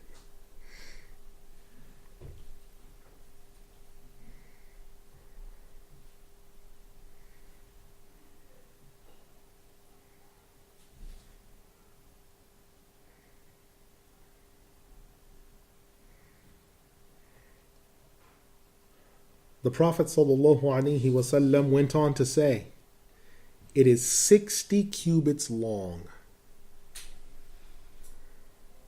It is 60 cubits long.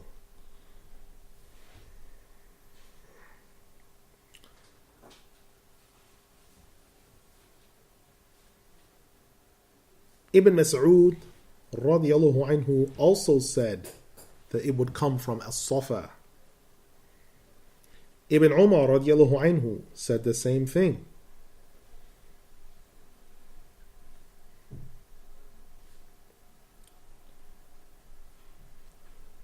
But Abdullah ibn Umar radiallahu anhu said further, the beast will exit out,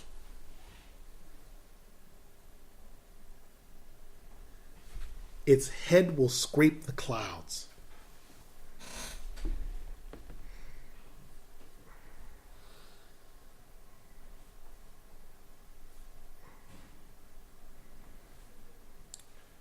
While its feet will be firmly planted on the ground.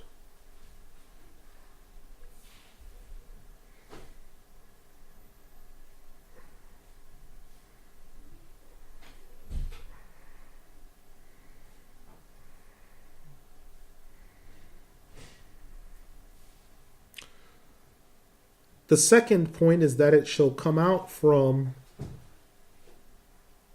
an area called Ajyad.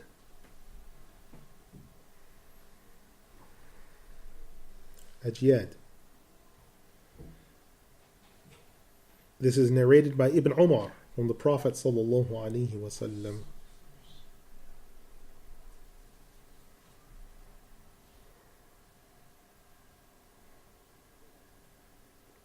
The third is that it will exit from one of the valleys of Tihama. Will exit from one of the valleys of Tihama, as said by Ibn Abbas radiallahu anhu.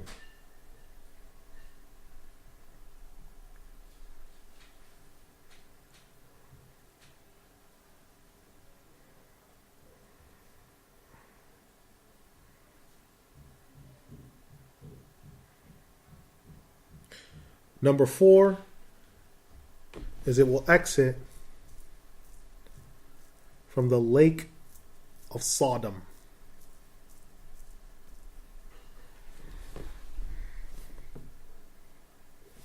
From the lake of Sodom. This was said by Wahab ibn Munabbih.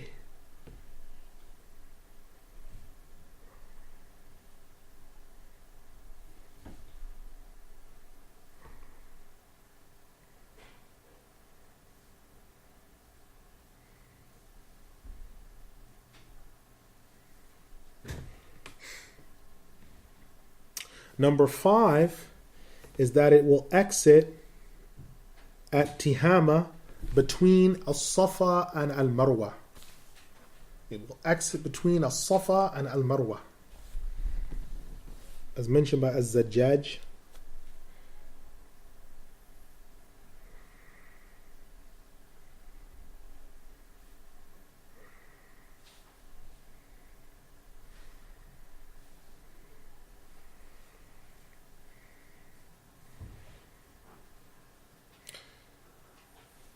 There is a hadith narrated by Abu Hurairah. There is a hadith narrated by Abu Hurairah in which the Prophet sallallahu alaihi wasallam said,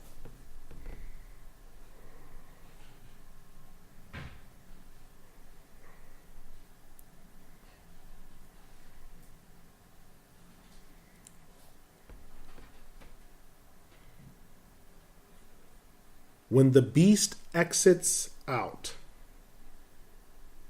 from its place,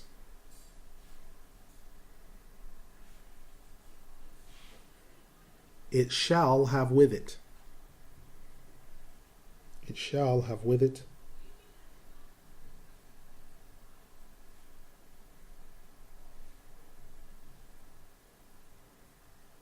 the ring of Sulaiman,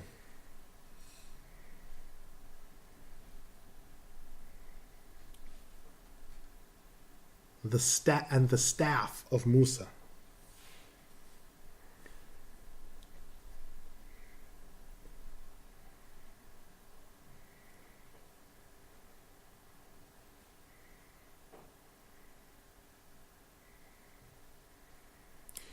It will anoint the face of the believer with the staff. It will anoint the face of the believer with the staff.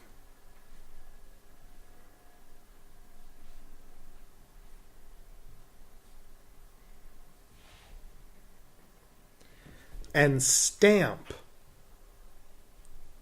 the nose of the unbeliever with the ring. And stamp the nose of the unbeliever with the ring.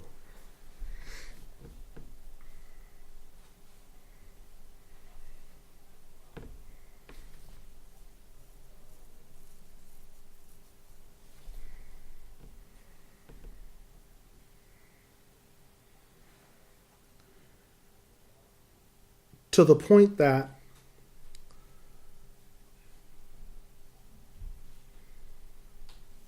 the people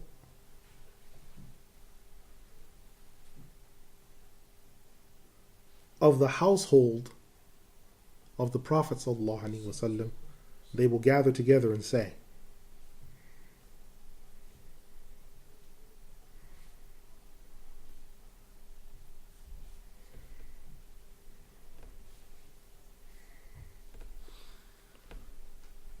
"What is this?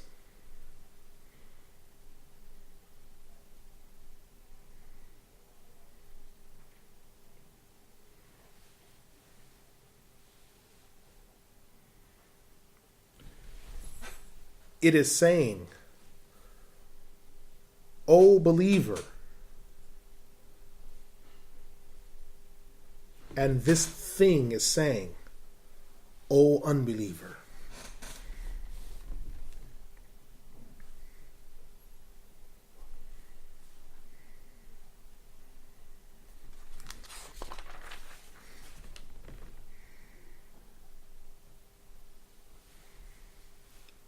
And this is collected by At-Tabari.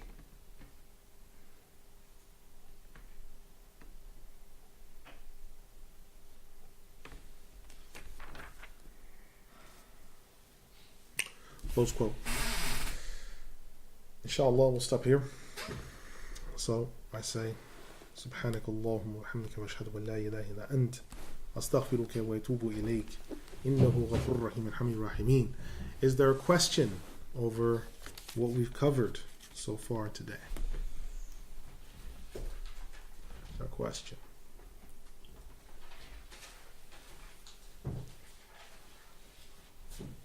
Yes. When it said that this piece is unique, it said there's no other thing like it. Does it ever existed like it? It says the only one of its kind. So the question is about the Daba, the beast, that it is unique, it is the only one like it, and there hasn't been another one like it before. Alhamdulillah, wassalatu wassalamu ala rasulillah. This is correct. If you look at the description of it, the description of it is strange, right?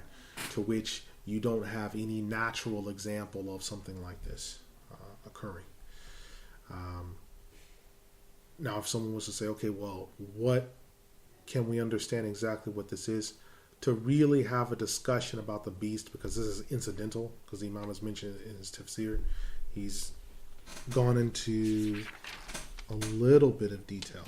For us to really flesh it out would belong to the discussion on the signs of the end of time, in which we'd have to flesh out and discuss what the scholars have said, Safarini, Balbani, and what everyone has said on the matter. But needless to say, it will be something that people won't be able to ignore it. No one has ever said that this is something that it's a metaphor. Whatever it is that's coming, it's the like of which we haven't seen anything like it before. All right. Whatever it is that's coming, we haven't seen the like of it. All right. Another question? No? That's what we'll do, inshallah. We'll stop here. And inshallah next week we'll pick up again. سبحانك اللهم وبحمدك واشهد ان لا اله الا انت استغفرك واتوب اليك انه غفور رحيم الحميد الرحيم ولا اله الا الله. السلام عليكم.